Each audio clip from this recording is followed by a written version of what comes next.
জন্ম জেলা আমার জেলা ঢাকা, বাড়ি আশুলিয়া থানা ৩ নং শিমুলে ওয়ার্ড। ওখানে আপনি আছেন এখন? হ্যাঁ, আমার স্থানীয় বাড়ি ওখানে, আমি থাকি বাড়িতেই। আচ্ছা, ঠিক আছে। বিস্তারিত ঠিকানা তো আপনার প্রয়োজন হলে আমরা আরও জানবো পরে। আমি গল্পটাই শুরু করতে চাই। জি বলুন, কেন আসলেন, কিভাবে আসলেন, একেবারে ছোটবেলা থেকে শুরু করি।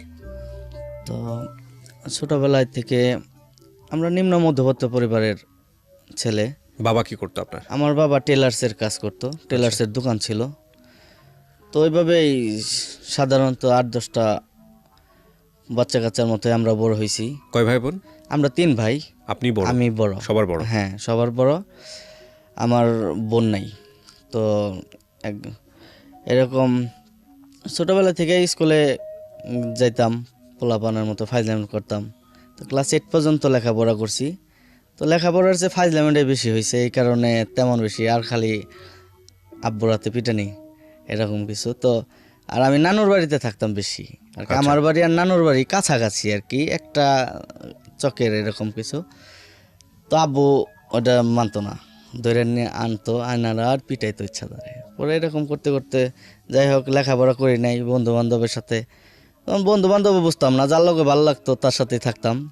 তো ওরা যা যা করতো ওইভাবে করতাম। ওই দেখা গেছে বই থুয়ে একজনের সাথে আমাকে বাজার এই হলগুলা, তো ছবি দেখতাম পাশে আমাকে দোকান, ও জায়গায় যাইতাম না। ছবি টবি এইসব কোনো নেশা মেশা ছিল না। তো এই যে খুঁটিনাটি কাজ করার শখ, এই সাইকেল ভাড়া নিয়ে এক জায়গায় গেছি। তো সাইকেল আইনাকে দিতামও না, আবার আইতো একদিন না ভাড়া দিমু, সমস্যা কি, কিন্তু তারা মনে করতে হারিয়ে গেছে। এরকম একটা অবস্থাতে তো ফাইজলাম করে আব্বা কইলো না ওর লেখাপড়া হইব না। আর আব্বা আমার পাইতেও না, কারণ আমি তার দেখে এখনও ভয় পাই। কারণ আব্বা বারান্দায় থাকলে আমি ঘর থেকে বাইরে না, তার সাথে কথা বলি না। আর আমার জন্য যত ঝামেলা হয়েছে আমার মা, কারণ আমার কিছু না হইলেই আমার বকাবাজি, যে স্কুলে যাইতেছেন, ইটা যাইতেছেন, ওটা যাইতেছে। পরে নিজেকে দোকান ছিল, মাঝে সাঝে ধরে নিয়ে দোকান বহাইতো।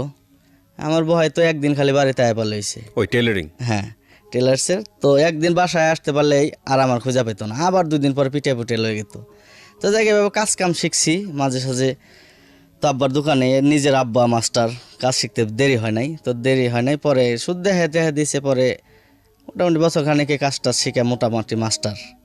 পরে 2-3 জন কর্মচারী। ক্লাস 8-এ থাকতে? হ্যাঁ, ক্লাস 8-এ থাকতে পড়ালেখা বন্ধ হয়ে গেল। ওই বন্ধের পরেই আপনি শিখে ফেললেন? হ্যাঁ, বন্ধের পরে আর দোকানে যাইতাম। ছোট দেখা গেছে আব্বার লেগে বা কর্মচারীর লেগে ভাত নিয়ে যাইতাম। ও বসে বসে হাতের কাজ আইতে হয়তো, তাইলে আর অন্য সব মানুষের দোকানে গেলে সে না যে পানি আন, চান, ইডান দেরি। আর নিজের আব্বা আর নিজের দোকান। এই দোকানটা কোথায় ছিল? এটা আমাদের আগে প্রথম আম্মুয়ের দোকান ছিল শিমুলিয়া বাজারে, তখন আব্বা করতো। তো আর পরে জিরানি বাজার। এটাও কি সব টঙ্গিতে না কোথায় জানি? এটা হলো আশুলিয়া থানা জিরানি বাজার, সাভার এলাকায় পড়ে। সাভার এলাকা মানে এটা হলো বিকেএসপি আছে না, বিকেএসপির পাশেই ওইটা, বিকেএসপিটাই জিরানি। ঠিক আছে, বলেন তারপর। তো নিজের আব্বা এই কাছ থেকে কাজ কাম শিখলাম। শিখার পরে এখন দোকান চালাই। এখন তেমন আর ফাইজলাম করতেছি না। যেটা এখন বাড়িতে আইলে ফাইজলাম করলেই খালি করানো লাগে। কিন্তু আমার ছোটোবেলায় থেকে ওই যে কইলাম খুঁটিনাতিতে বেশি সাইকেল চালাইতাম। দেখা গেছে ঢাকা থেকে জ্যাঠার আগে তো জ্যাঠা তো ভাইয়ের কাছ থেকে টাকা টোকা নিয়ে একটা পুরান সাইকেল কিনা ভালো টালো কইরা নিজে চালাইতাম, একদম চকচকা। আর আমি এমনভাবে যত্ন করতাম, আর মনে করেন যে নিজের চেয়ে যত্ন বেশি আমি যে জিনিসগুলো ইউজ করতাম। তো পরে এইভাবে করার ফলে পরে সাইকেল টাইকেলের গেল, একটু বড় হইলাম, মোটর সাইকেল কিনুম। আর মোটর সাইকেল তো বাড়িতে থেকে কিনা দেবো না। আর বন্ধু বান্ধবের মোটর সাইকেল থাকলেই মনে করেন ওই মোটর সাইকেলটাই যদি দেখতাম আব্বাই নাই বা আব্বার এমন কি হয়েছে, মোটর সাইকেল 1 লিটার তেল ভরে দিব, তুই আমার খালি একটু চালাইবার দে, বা মার সামনে যাবো, মায়েরে দেখাবো, বা আব্বারই দেখাবো। আব্বার সামনে তো সাহসই নাই। তারপর এমন কি মাই দেখতো না, আব্বাই বেশি দেখতো, যে যার দেখে ভয়টা বেশি। আর আমারও তো কিছু কইতো না, বাড়িতে মার সাথে শুরু হয়ে গেল যে এইটা করতেছে তোমার পোলা, এটা করতেছে তোমার পোলা, মরবো, এইটা করবো, ওটা করবো, নানান অবস্থা, যা শাসন যা আর কি। আর পরে মনে করেন আমার 2 ভাইয়ের চেয়ে আমি মাইরটা বেশি খাইছি, কিন্তু হুদাই আর কি। পরে এরকম বইটয়ে তো কাজ কাম করলাম। তো কাজ কাম করার পরে নতুন দোকান টেলার্সের মাস্টার মোটামুটিভাবে চললো। দোকানে থাকলাম। তো কাজকর্ম করতে করতে করতেছি, বাড়িতে যাইতেছি, মোটর সাইকেল কিনলাম। তো মোটর সাইকেল কিনলেন কিভাবে? নিজের পয়সা দিয়ে নাকি বাপের পয়সা দিয়ে? আব্বার কাছ থেকে টাকা নিয়ে, আব্বার এক বন্ধু ওর কাছ থেকে নিয়ে। আর এক দোকান পয়সা থাকে, পরে হেরাও ফাইজলাম করে যে ধরো একটু চালিয়ে হও আমি আর আব্বার সামনে ওগুলো করি না আর আমারে আর আব্বার সামনে কথা বলি না দেখে আমার আরো খোঁচায় যে আর কি বুঝাইতেছে পরে যাই হোক একজন আব্বার এক বন্ধু আছে তার একটা সুজুকি আগের মডেলের মোটরসাইকেল ছিল ওইটা কিনলাম 25,000 টাকা দিয়ে দুইবারে টাকা দেওয়া তো এটা দিয়ে দোকানে যাই আহি দোকানে যাই আহি না হেডনেও বিচার মোটরসাইকেল নতুন মোটরসাইকেল চালাইতেছি বাড়িতে থেকে আসতে হলে আর মেক্সি আর কি আব্বারে চিনে সবাই চিনে গাড়ির সামনে দিয়ে ওভারটেক করলেই যে কেউ একজন বলে দিত ওই যে গেল আর হ্যাঁ বাড়িতে যায় মোটরসাইকেল এমনি চালাইছে রাস্তায় ওইটা বেশ অ্যাক্সিডেন্ট করলে 1 টাকাও দিব না ওইটা বেইছে তোর পোলার অ্যাক্সিডেন্ট এই চিকিৎসা করামো আমার কাছে টাকা পাবি না আর মার আর আব্বার ঝগড়া শুধু আমার লেগে আর কোনো কারণ নেই তো এইভাবেই বড় হইলাম তো দোকানে কাজও শিখতেছি তারপরে যে কাস্টমারের মতো একজনের সাথে পরিচয় আচ্ছা তো পরিচয় মানে একটা মেয়ের সঙ্গে পরিচয় হ্যাঁ একটা মেয়ের সাথে আমি একটু প্রম করছি ওকে একটা মেয়ের সাথে পরিচয় তার আগে চিনতেন না তাকে না তার আগে চিনতাম না আচ্ছা ওই দোকান দিলাম দোকান আর কি জিরানিতে এক সাইডে ছিল আর এক সাইডে নতুন দোকান নেওয়ার পরে আর ফ্যাক্টরি এলাকা তো ওই যে একটা জামা বানাইতে দিছিল আর কি একজন কাস্টমার আসলো তো একটা কাস্টমার আসলো বলতে কাপড় বানাইতে আসলো একটা মেয়ে তো মেয়েটা দেখে ভাল লাগলো আর কি মোটামুটি ভাল লাগলো 2টা মেয়ে ছিল তো ওই মেয়ের সাথে যে আসলো আরেকজন জামা বানাইতে দিতেছে মাসিকভাবে বেতন পায় জামা বানায় মাসিকভাবে বেতন পায় তো ওই মেয়ের সাথে আরেকটা মেয়ে আসছে ওর বান্ধবী তো দুইজনেই আর কি এক কাস্টমার দোকানদারের সাথে হাসি তামসা টেলার্সের দোকান হলে একটু ফাইজলামিটা বেশি হয় তো দুইজন আসলো কথাবার্তা করে ওর দেখা দিয়ে ওর বান্ধবীর দেখা দেখি আরেকটা ও যে বান্ধবী সেও করলো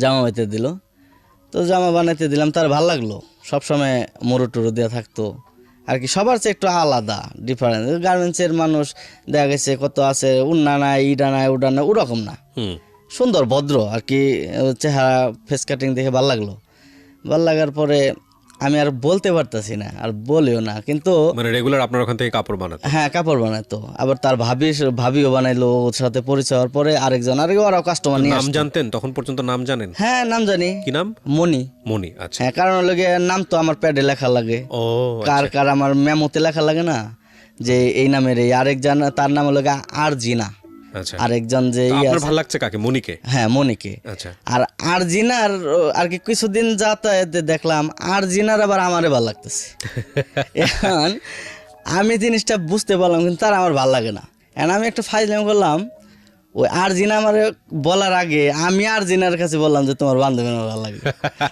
সেফ জোনে চলে গেছে তো পরে সে আর আমি বললো না কিন্তু আর পরে আমি জানতে পারলাম আরজিনা ওই মনিরে যায় প্রেশার দিতেছে যে মুরাদ ভাই তোমার পছন্দ করে তোর পছন্দ করে তো ওর সাথে তোর সম্পর্ক করতে হইব তুই যদি না করস তাহলে আমরা দুইজন এক রুমে থাকুম না আর কি লেগে তা জানি না আমারে ভাল লাগছে আর আমি ওরে দেওয়ারে কয়ে দিছি আমারে যাতে না কয়ে পারে তো পরবর্তীতে ঘটনা আস্তে আস্তে পরে জানতে পারলে মনির কাছে কয় হে তোমার পছন্দ করতো যে আপনার পছন্দ করতো তো আমি মোটামুটি বুঝতে পারছি এই কারণে ওরে দিয়ে অফারটা দেওয়া হয়েছি কারণ আমার তো তার ভালো লাগতেছে না তো এভাবে সম্পর্ক আর আমার চেহারা আমার আব্বার চেহারা মোটামুটি আর ইয়াং বয়সের আমি বড় ছেলে আমার মোটামুটি একটা তো সময়তে কত লোক যারা না চিনতো তারা ভাই কইতো তো আমি এই বিষয়ে আর আব্বা দোকানে বসতো বলে আমি করতাম না কোনো মেয়ের সাথে কথা কইতাম না আর এলাকায় তো করতামই না কারণ আমার বড় জেঠা মেম্বার তো আমার চিন্তা করলে আমি কোনো অন্যায়ের সাথে কোনো মারামারির সাথে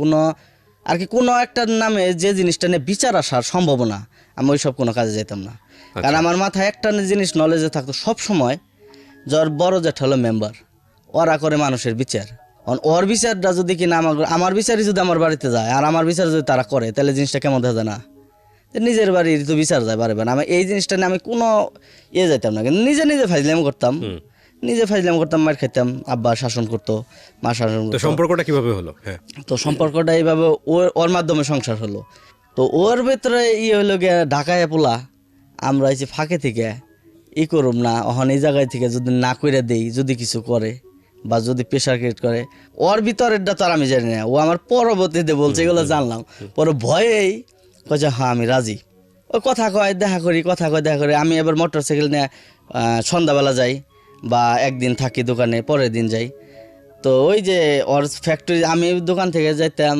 1 ঘন্টা আগেও যাইতাম, গেলে আশেপাশে সময় কাটে। ওর যখন ছুটি হতো ওর সাথে দেখা করতাম ওই গেটের সামনেই দেখা করে। আর পাশে ওর ফোন ছিল না, পরে তখন তো ছোটো মোটো বাটন ফোন, তখন ওই ফোন দিয়ে আরেক পাশের জনের ডাকে নিতাম, ডাকে নেওয়ার সাথে কথা কইতাম। ছুটির পরে ওই একটা জায়গা ঠিক করা ছিল গেটের সামনে, করতো আসতো এনে দেখা সাক্ষাৎ করে আমি বাড়িতে গেতাম গা।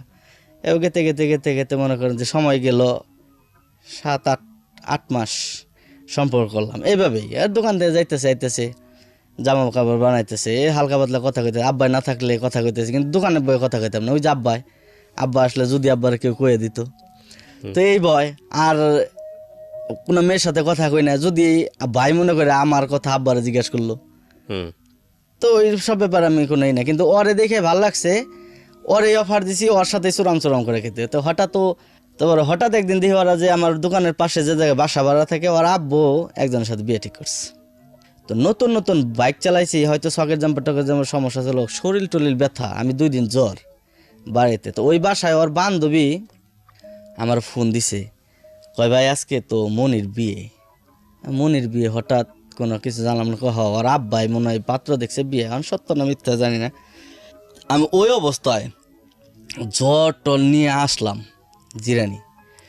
ওর যে বাসাটা যাবো ওটা আমার দোকানের সামনে, আব্বাই আমি দোকানে আইতাছি না, আব্বা ভিলেন হয়ে যাচ্ছে আমি দোকানে আসি নাই, অসুস্থ বাড়িতে থাকবি, তো মোটরসাইকেল না জিরানিকে। তো আমার দোকান এরকম রাস্তা, ওদিক দিয়ে পিছন দিয়ে আসা যায়, পিছন দিয়ে মাসে প্রসাব করে, নানান নোংরা। আর কি করবো, ওদিক দিয়ে ওর বিয়ে হয়ে যেতেছে, মাথা তো খারাপ। পরে ওদিক দিয়ে যায়, পিছন দিয়ে গেলাম মোটরসাইকেল আরেক জায়গায় রাখে, যাতে ঠিকই ওর রুমের সামনে অনেকগুলা জুতা, কিসের জুতা তা তো জানি না, আমি মনে করছি বিয়ের মনে হইতেছে। পরে ওরা আবার ওই বাসায় বলে ভাড়া থাকতো, আচ্ছা ওই পোলাটাও ওরা বিদেশি, তো ওইভাবে করতো।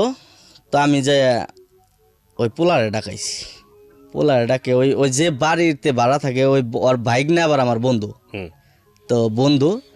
তো আর আমারও আর কি ফ্রেন্ড হিসাবে সবাই চিনে ভালো, আব্বারও চিনে ওইরকম পরিচিত, আবার আব্বা রাজনীতির সাথে জড়িত আছে ওইভাবে পরিচিত, নানানভাবে আর কি চিনে। তো বন্ধুরে কইলাম, বন্ধু এই ঘটনা, পোলারে ডাকে আই না, ওর ইচ্ছা পিটাইছি, যে এইভাবে মারার অবস্থাতে তুই আর মানুষ পাইলি না, তুই ওরা এইসব বিয়ে করবার লিগে। পরে এরকমই করে আমি ওইভাবে করার পরে বন্ধুরাই আর কি মিলমিশ করে দিল, তুই জাগা আর বিয়ে করা পারবি না রে সেটা। পরে এরকম কইরে আমি আবার বাড়িতে গেলাম, বিয়ে বন্ধ। পরে বাড়িয়ালি ফোন দিছে, এই বাড়িয়ালি আবার আব্বার কাছে আইসা কইতেছে, আপনার পোলাই আমার বাড়িতে থেকে বাড়াইটা বাইরে খেতে দিছে। কে লেগে? ওই মেয়ের কারণে। ওই তখন আব্বাই জানলো যে ওই মেয়ের সাথে সম্পর্ক। বাড়িতে আইলো, বাড়িতে আসার পরে ও এলো অসুস্থ, দোকানে যাই পারতেছে না, বুঝলাম কোনাবাড়া যায় মানুষের বাসার ভাড়াইটা খেতে কেমনে, এটা যদি আব্বা বুঝতো। হ্যাঁ, জিরানি যায় মাসার বাসা, হ্যাঁ কইলো। তো আমি কইলাম, তে আমার পোলা খেদাইবো না কার পোলা খেদাইবো, এটা চাপা মাইরা আর কি, এরকম আর কি, যে কথা কাটে দিলাম। বাড়িতে তুই মনজানি হয়ে গেলাম হঠাৎ করে, যে এই অবস্থা, এটা তো সম্ভব না। তো আমি কই, তা আমি তোমার এলাকায় আমি তোমার ছাড়া বাঁচতাছি না, বাঁচুম না বা এরকম। তো পরে কইতাছে, তুমি আহ যদি আসতে পারো। আমি আমার এমুক ভাবির বাসায় আছি, ওই যে যার বিয়ে খাইতে গেছে ওর ভাবির বাসায়। ঠিক আছে, পকেটে হলো 25 টাকা, হাতে হলো একটা মোবাইল, চাইনা মোবাইলগুলো আগের। তো পরে 25 টাকা না, আব্বাই তো বকাবজি করতেছে বাড়িতে, আমি পাশের রুমে শোয়া, মার সাথে পুরা গালাগালি। পরে আমি করলাম শার্টের যে সকেটে, ওই শার্টটা একটা কান্দে নিয়ে বাড়ি থেকে বেরিয়ে পড়ছি।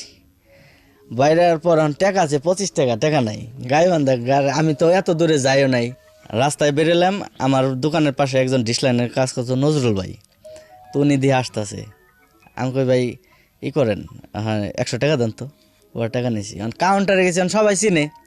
আমি কই, ভাই গায়ে বান্ধা যাওয়ার মতো কম দামের টিকিট কি আছে? কবে কতজনে তো ইঞ্জিনে বয়ে যায়, ওলা কতজন দাঁড়িয়ে যায়। আর একজন গাই, মামা কোটা গায়ে বান্ধা যাইবো, একটা টিকিট দাও 500 টাকা। আমি আর মনে করতে, মামা আমি তো বেড়াইবে যেতে না, আমি তো যেতে বিপদে পড়ি, আমি তো জানিও না, মানে এত লং রোস্টে আমার জীবন আমি যাই না, আর বাড়াও জানি না। আর বাড়িতে থেকে এই পর্যন্ত আইসি, একটা মেক্সি ছিল আমার ঘর, তো মোটর সাইকেল নিয়েছি, তেমন ভাড়া ওখান থেকে 8-10 টাকা, এত দূরের ভাড়া কীভাবে যাবো। পরে যাই হোক 100-150 টাকা এভাবে ই করে মনে হয় 200 টাকার মতো ব্যবস্থা করে নিয়ে আমি 150 টাকা টিকিট কাটলাম। টিকিট কাইটা ওর লগে ফোনে ফোনে কথা কয়ে ফোন থাকলে ঠিকানা। আর পরে আমার নামতে বললো তুলসীঘাট নামলাম, একজন লোক পাঠিয়ে দিল সাইকেল দিয়া।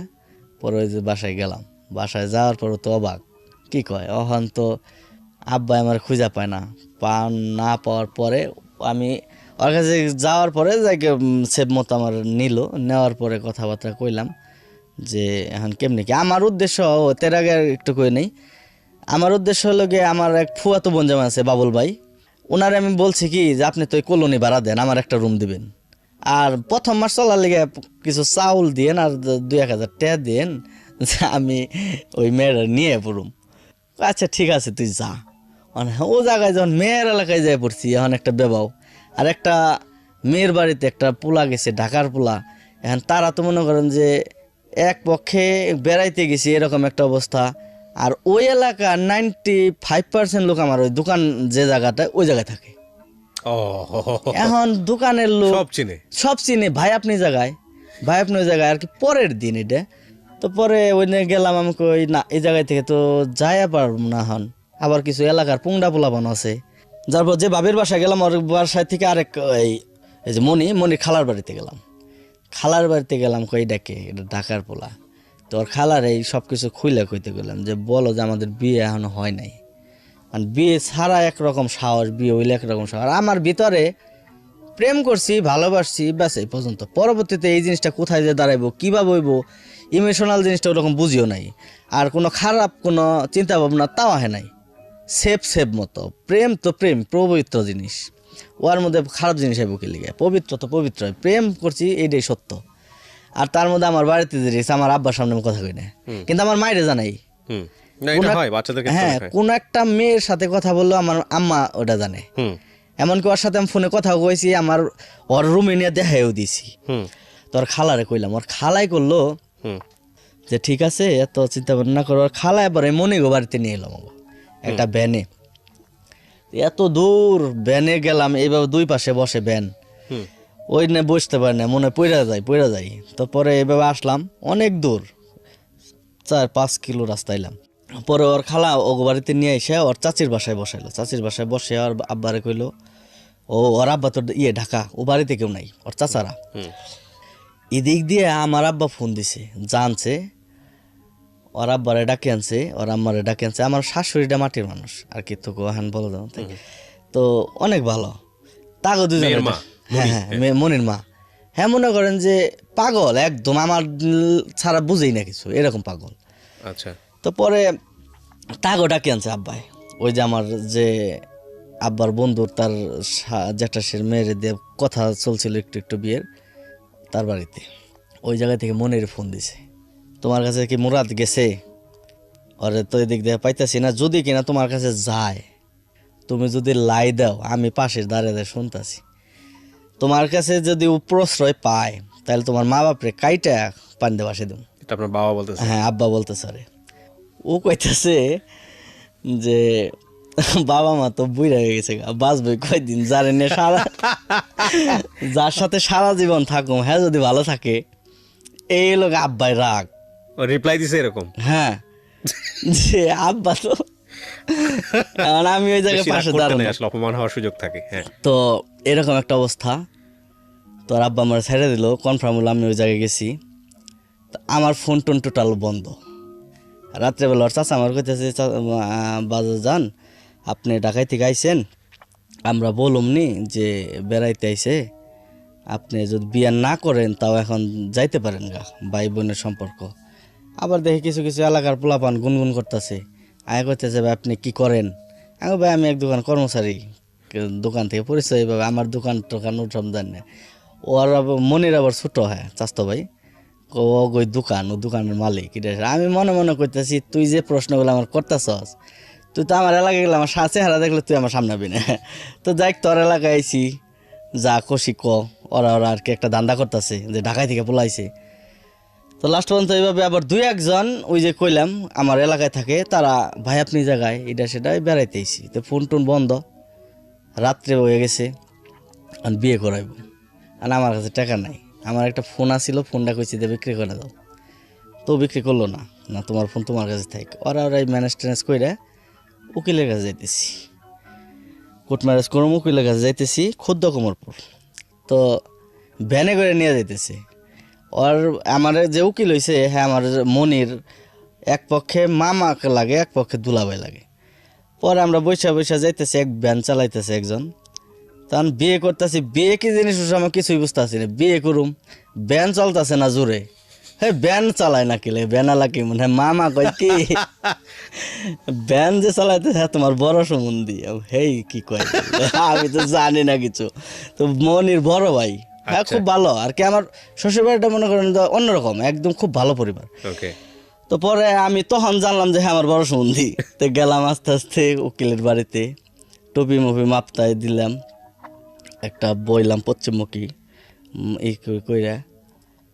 বিয়েটা যখন সাইন করলাম তখন কেমন যেন মাথার একটা ঝিম মারলো যে বিয়ে একটা বাধা পড়ে গেলাম। এই যে বিয়ে করলাম, মিষ্টি মুখ করুম, তখন তো মনে করেন টাকার কোনো সাবজেক্ট নেই, টাকাই নাই। এই যে এই আনার করলি বিস্কিটগুলো আছে না, 12 টাকা প্যাকেট বিস্কিট এনে মিষ্টি মুখ করলাম সবাই। তো উকিল টুকিল কুটমাস কইরা টইরা আমি এখানে আসলাম। একটু ইন্টারাপ্ট করি। হ্যাঁ। গল্পটা আপনারা শুনে যাচ্ছেন আমি জানি। সাধারণত কোনো মেসেজ না থাকলে আমি কখনোই কোনো স্টোরি আপনাদের সামনে আনি না। আজকের এই স্টোরিটা এতটা চমৎকার একটা গল্প, আপনারা শেষ পর্যন্ত শুনবেন। ওনার বলার জায়গাটা খুবই ন্যাচারাল, একেবারেই ওনার মতো। আপনারা শুনবেন কারণ শেষ পর্যন্ত অসাধারণ একটা মেসেজ আছে আজকের এই গল্পে। জি বলেন তারপর। তো পরে বিয়ে টিয়ে হলো। তো আমাদের শ্বশুর বাড়িতে আসলাম, আসার পরে এক রুমে আস্তে আস্তে রাইতে গেতে ওদিন শুয়ে পড়লাম। মানে শ্বশুরবাড়ির লোকজন আপনার প্রতি খুশি ছিল যে না জামাই হিসেবে তারা আপনাকে অ্যাকসেপ্ট করে? হ্যাঁ অ্যাকসেপ্ট করছে। আর ঢাকা থেকে গেছি, আর ঢাকার মানুষ তারা পাইলে অন্যরকম। পরে ওনাদের বাড়ি কোথায়? গাইবান্ধা। গাইবান্ধাতে? হ্যাঁ, হ্যাঁ। আচ্ছা, ঢাকা থেকে অনেক দূর তো। হ্যাঁ হ্যাঁ, গাইবান্ধা থেকে, গাইবান্ধার ডোলবাঙ্গাতে 350-400 কিলো এরকম, 350 কিলো এরকম। তো বিয়ে হয়ে গেলো, এখন তো আর কিছু করার নেই, এখন আমার ফোন বন্ধ। আমার আব্বা আমার এত শাসন করে, আবার সবচেয়ে বেশি আদরও করে। এটা হয়, হ্যাঁ। তো আদর করে, আমি তো ইন টোটাল বন্ধ, ফোন টোন বন্ধ, কোনো যোগাযোগ নাই। হঠাৎ করে একদিন ফোন দিছে, আমার নানু ফোন দিছে যে কই আছ, আর কান্দাকাটি লেগেছে, বাড়ির বড় আর নাতি নাত করবো মধ্যে আমি বড়। তো আদরের, সবার আদরের, আমি জেঠা জেঠা যত যাই আছে আমার ফ্যামিলির মধ্যে আদরের।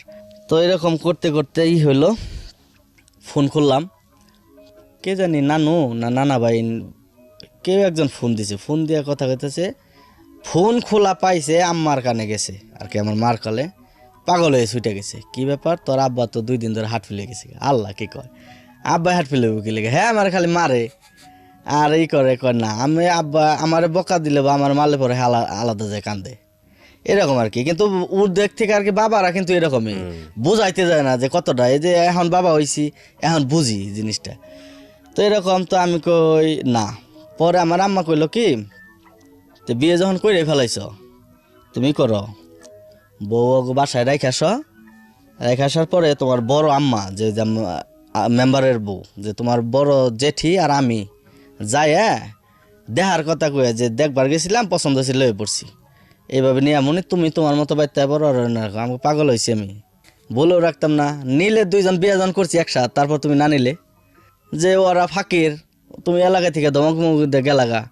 আর আমি ঢাকায় থেকে একটা পুলাইছি, একটা যুবতী মেয়ের বাড়িতে একটা ছেলে গেলে এমনি কানাঘোষা শুরু হয়ে যায় যে ওই যে একটা পোলা নিয়ে আইছে বা কিছু, তাই আমার বদনাম বাইন করুম কি লেগা, এরকম একটা মাইন্ডটা আমার মধ্যে। তা আমি কই না, আমি যদি কিনা বাড়িতে আহি তাহলে আমরা 2 জন একসাথে হম, আর নাইলে আমি বাড়িতে আইতাম না। তো এরকমই করতে পারছি না। পরে এইভাবে একদিন গেল, একদিন যাওয়ার পরে পরের দিন আমার আব্বার সাথে একজন থাকতো, আর ওই মনের আব্বা 2 জনের ভোরবেলা পাঠিয়ে দিছে। এই দিক দিয়ে তো জানে বিয়ে করে ফেলাইছি। তো বিয়ে করার পরে আব্বাই মনে হয় 5-7 হাজার টাকা দিয়ে দিছিল যে 2 জনের নিয়ে হও। মেয়ের বাপ তো আমার যায় হাতে পায়ে ধরে অস্থির, মনের আব্বা, যে এই সমস্যা এটা সেটা। আর হ্যাঁ ও জানতো যে তার ওর সাথে আমি সম্পর্ক করি। তা আমাকে এটার পেঁচটা তো আপনি বাজাইছেন, তা আপনি জানেন আমি ওর সাথে সম্পর্ক করি, কম বেশি জানেন, আপনি ওরে বিয়ে দিবেন কি লিগে? আমি কি করছি? কয় তোমরা জানো না, তোমরা এই জায়গার মানুষ, আমরা ওই জায়গার মানুষ, এটা মানবো না বা আমার উপরে প্রেশার কিটবো। তার মানে হ্যাঁ আর কি এই সেম সেম আর কি, যেভাবে যাইতেছে যাই, যতদিন জামগা তখন জামগা পড়ে থাক পোলা, এরকম চিন্তা ভাবনা ওরও এরকমই ছিল যে না এলাকার পোলাপান যদি আমার চাকরি বাকরি না করবার দেয় বা ই করবার দেয়, রাজি হয়েছি, কথা কইতেছি, কথা কই, যখন জামগা তখন এইরকম একটা পরিস্থিতি ছিল। তো শুরু জামাই দেখতে হবে, গাইবান্ধাতে হ্যাঁ এলাকার লোক। হ্যাঁ এলাকার থেকে আমি এক রুমে চুপচাপ বসে রয়েছি, আর একজনে এক এক কথা, জামাই তো ভালোই, জামাই তো সুন্দরী, এলাই বল দ কথা কয় না এটা সেটা। আমি মনে মনে কইতাছি আমি টেলার্সের দোকান করি, আমি কথা কয়ে যদি না পারি তো কেন কথা কই করবো, নতুন জামাই জামাইয়ের মতো রয়েছি। এখন পরবর্তীতে যদি কিনা পরিচয় হয় তখন দেখা মনে যে জামাই কারে কয় আর ডাকায় পোলা কারে কয়। তো যাকে এইভাবে ইটি করার পরে ভোরবেলা একদিন শুয়ে রয়েছি, দেখি ওই শিকদার কাকার মনির আব্বা যায় হাজির। আচ্ছা, ভোরবেলা, কারণ এমনি রাত 10টায় গাড়িতে উঠলো, ওদিক দিয়ে 4টা 4:30 নামে। তো নামে পরে আমি কইলাম তে কীভাবে কি কয়, এভাবে কাকা তুমি কি কাম করলা এটা? তা আমি যে কাজ করলাম এই কাজের মধ্যে আপনিও জড়িত আছেন। কয় কে? আমি কই ওই আমার টেলার্সের দোকানে আবার ওই শিকদার কাকা ইন্ডিয়ান থেকে কিছু ওই যে শাড়ি 3 পিসগুলো আমার এনে দিত, আমি দোকানে বেচতাম। তো আহার আগে ওর লেগে একটা খয়েরি শাড়ি নিয়ে গেছি আমি ওই শিকদার কাকার কাছে। আমি কই যে আপনি বিয়ার শাড়ি দিচ্ছেন, এই কথা যদি আব্বারে কয় বাবা একবারে আব্বা মাপ চাই, এই কথা কইলে আমারে তোমার আব্বা একবারে পিঠায় একবার লাশ বানালো। আমাকে তাহলে চুপ থাকেন, তাহলে কেমনে কি? আমি কই বিয়ে করছি মিষ্টি খাওয়াই নাই। কয় লও বাজার লও, টাকা দিয়ে দিছে তোমার আব্বাই, মিষ্টি মিষ্টি খাও। ছোটো ছোটো মিষ্টি, ওই জায়গায় যে 5-6 কেজি মিষ্টি আনলাম। পরে আমি কইছি প্রথম দিন যে শরম পাইছি, বিস্কিট খাই বিয়ে করলাম। তো বিস্কিট আর মিষ্টি আই না পুরা পাড়া মিষ্টি বিলাইছি। তখন জানলো সবাই যে মনির বিয়ে হয়েছে, ঢাকা থেকে বলাইছে। তো যাই হোক, আমার শ্বশুরবাড়ির চাচা শ্বশুর, মামা শ্বশুর, আমার একজন জ্যাঠাইস আর কি, আমার মনির বড় বোন আর কি, অমানলাইন আর কি, সবাই খুব ভালোবাসে আমারে, খুব আদর করে, ছোটো ভাই হিসাবে যার ছোটো জারি।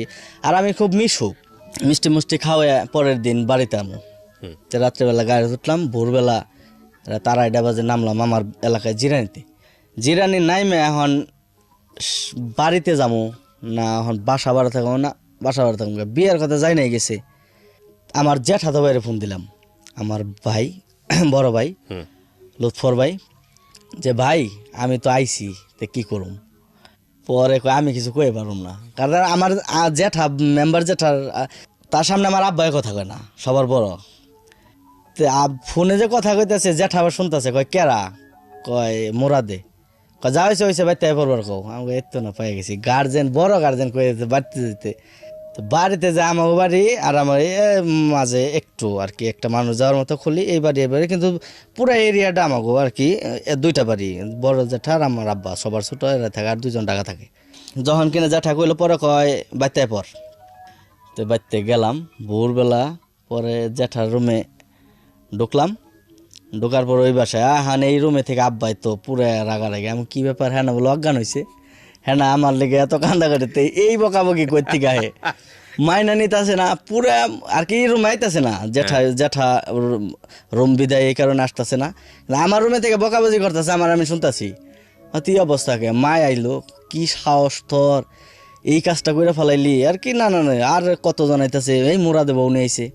তো এরকমভাবে রইলাম। তো জ্যাঠায় পরের দিন রইলাম, এখন তো পুরো একটা লজ্জায় পড়ে গেলাম, বিয়ে বুঝতাম না তার আমার লজ্জা, বিয়ে করে লাইলাম, একটা ভাবির আছে, আমার জ্যাঠা তো আরেক ভাইয়ের আছে, এখন বিয়ে করে এলাম। এখন তো বিয়ে করার পরে কেমন ছোটো ছোটো লাগে, এই বয়সে বিয়ে করে লাইলাম। তো পরে জ্যাঠাই আম্মারে দে চাবি আনাইলো, যাও। আর আমার মনি, আমার ওয়াইফ যে, ও অনেক হ্যাংলা ছিল। জ্যাঠাই কথাছে, আমি তো কথা কই না, আমার বড় গুনলাই কথা কয় না জ্যাঠার সামনে, তা আমি কথা কই না, আমি তো চুপচাপ। মেরি কই থেকে ধরে নিয়েছি আর কি, খুব হাসি খুশি আর আর কি হ্যাংলা দেখে কয় এই মেরি কই থেকে ধরে নিয়েছে। পরে আম্মা এই করে, হ্যাঁ কী কও তুমি, বউ না, নতুন বউ না? পরে চাবি এনে দিল, কয় যা হয়েছে দোকান যাও গা। তো দোকান বন্ধ, গেলাম দোকানে। ওই যে এরকম প্রশ্ন, কি ব্যাপার বিয়ের সাথে করে লালে এটা সেটা। দোকান থেকে যে বাড়িতে আহম, এখন আগে হয়ে না পরে হইবেন না, পরে এলো কেমন কেমন যে এত পরে বাসায় ঢুকি নাই আগে থেকেই। আর সন্ধ্যার পরে বাজার থাকলে আমার আব্বা পুরা মনে করেন এই সন্ধ্যার পরে বাজার থাকা আর কি, সন্ধ্যার পরে বাজার থাকা যাবো না। তো তো পরে এখন আগেও বাসায় পড়তেছি না, এখন আগে এলেও কইবো যে বিয়া করছে দেখে আগে পড়ছে, এখন কোন একটা সমস্যায় পড়ে রয়েছি। তো এইভাবে চলতেছি, কিন্তু ওই যে আব্বারে যে বললো যে বাবা মা তো বৃদ্ধ হয়ে গেছে, কয়দিন বাঁচবো, যে বিয়ে যার সাথে থাকুম হ্যাঁ যদি ভালো হয়, ওই জিনিসটা তার রাগ। কি ব্যাপার, ও আমার কথা মানলো না, ওর সাথে আর কথাবার্তা কয় না। সংসারে হইলো, মায়েও মাইনা নিল। তো মার সাথে, মা আর আমার ওয়াইফ বন্ধু। বাহ, আমার মার সাথে যে বৌমারা খাই পারবো না, বিশ্বের কোনো জায়গায় খাই পারবো না আমার এখানে বিশ্বাস। একটা কথা বলি, আজকে উনি যাদেরকে নিয়ে এখানে গল্প করছে তারা সবাই স্টুডিওতে স্ট্যান্ড বাই আছে। গল্পের প্রয়োজন হলে আমরা একে একে তাদেরকে স্টুডিওতে আনবো। হ্যাঁ, তো আমার মা খুব মিশুক, একদম বান্ধবীর মতো। তো এরকমভাবে চললাম। তো চলার পরে ওই যে ও মা শিখিয়া দিতেছে যে যাও তোমার শ্বশুরের পানি দাও, ভাত দাও, দাও, ওইটা সেটা, কিন্তু ওর সাথে তেমনভাবেই নাই। তো এইভাবে গেতে পরে ও তো আগে চাকরি করতো, আর আমিও ও কইলো যে বাড়িতে সবাই দেখতে আসে নতুন বউ, আবার প্রেম করে বিয়ে। তে আমিও চাকরি করি। তা আমি সকালে মোটর সাইকেল নিয়ে দোকানে যাইতাম, ও আমার সাথে গেতো, কারণ ওর লেগে আমার ঘুমের থেকে আর আগে ওঠা লাগতো। আর আমি দোকানে 1 ঘন্টা পরে গেলে ওর ডিউটি হলো 8টায়, 7:30 যাওয়ার লাগে, আর রাগারাগি যাইতে পারব না, নিয়ে পারব না। তারপরে মাইরে কই তোমার পোলার বউ চাকরি করলে তুমি আলাদা গাড়িতে পাঠাও, আমার লগে দিয়ে পারবো না, আর উল্টা পাল্টা। তো এভাবে করতে সময় যাইতেছে। এমন একটা অবস্থাতে আইসা আমার আব্বা এখন আমার বউরে আদর বেশি করে। সন্ধ্যাবেলা বাসায় গেলেও 8টা বাজে যাইবো, 8টা পর্যন্ত বসে থাকবো, যে ওই আসলে খামো। বাহ, এরকম একটা সম্পর্ক, খুব আদর করে। আবার রাগারাগি করছে তখনও, যখন কথা কয় নাই, দোকানে নতুন কাপড় আনবার গেছি, একটা কাপড় আলাদা নিয়ে আছে, ওর লেগে 3 পিস বানাইবো। বাহ, হ্যাঁ, কিন্তু কথা কয় না। কিন্তু পছন্দ যদি হয় যে না এটা আমার পোলার বউর দিমু, ওটা আলাদা করে নিয়ে তো পরে যে দেখাইতো এটা কাইটা বানাইস, কার লেগে বানাবো তো বোঝা হয়েছে, বাড়িতে আর কে, বাড়িতে তো মেয়ে বলতে আর কেউ নাই। তারপরে এইভাবে এখন ওই যে বললাম আমরা একটু আর কি গরিব, নিম্ন মধ্যবিত্ত পরিবারের। তো প্রথম উল্টাপাল্টার সময় ওই যে দোকান টোকান কিস্তি টিস্তি গ্রাম অঞ্চলে যাওয়া হয়, কিছু ঋণ জড়িত হয়ে গেছি। তো হঠাৎ করে মা বিদেশ যাব সিদ্ধান্ত নিল, আমি জানি না।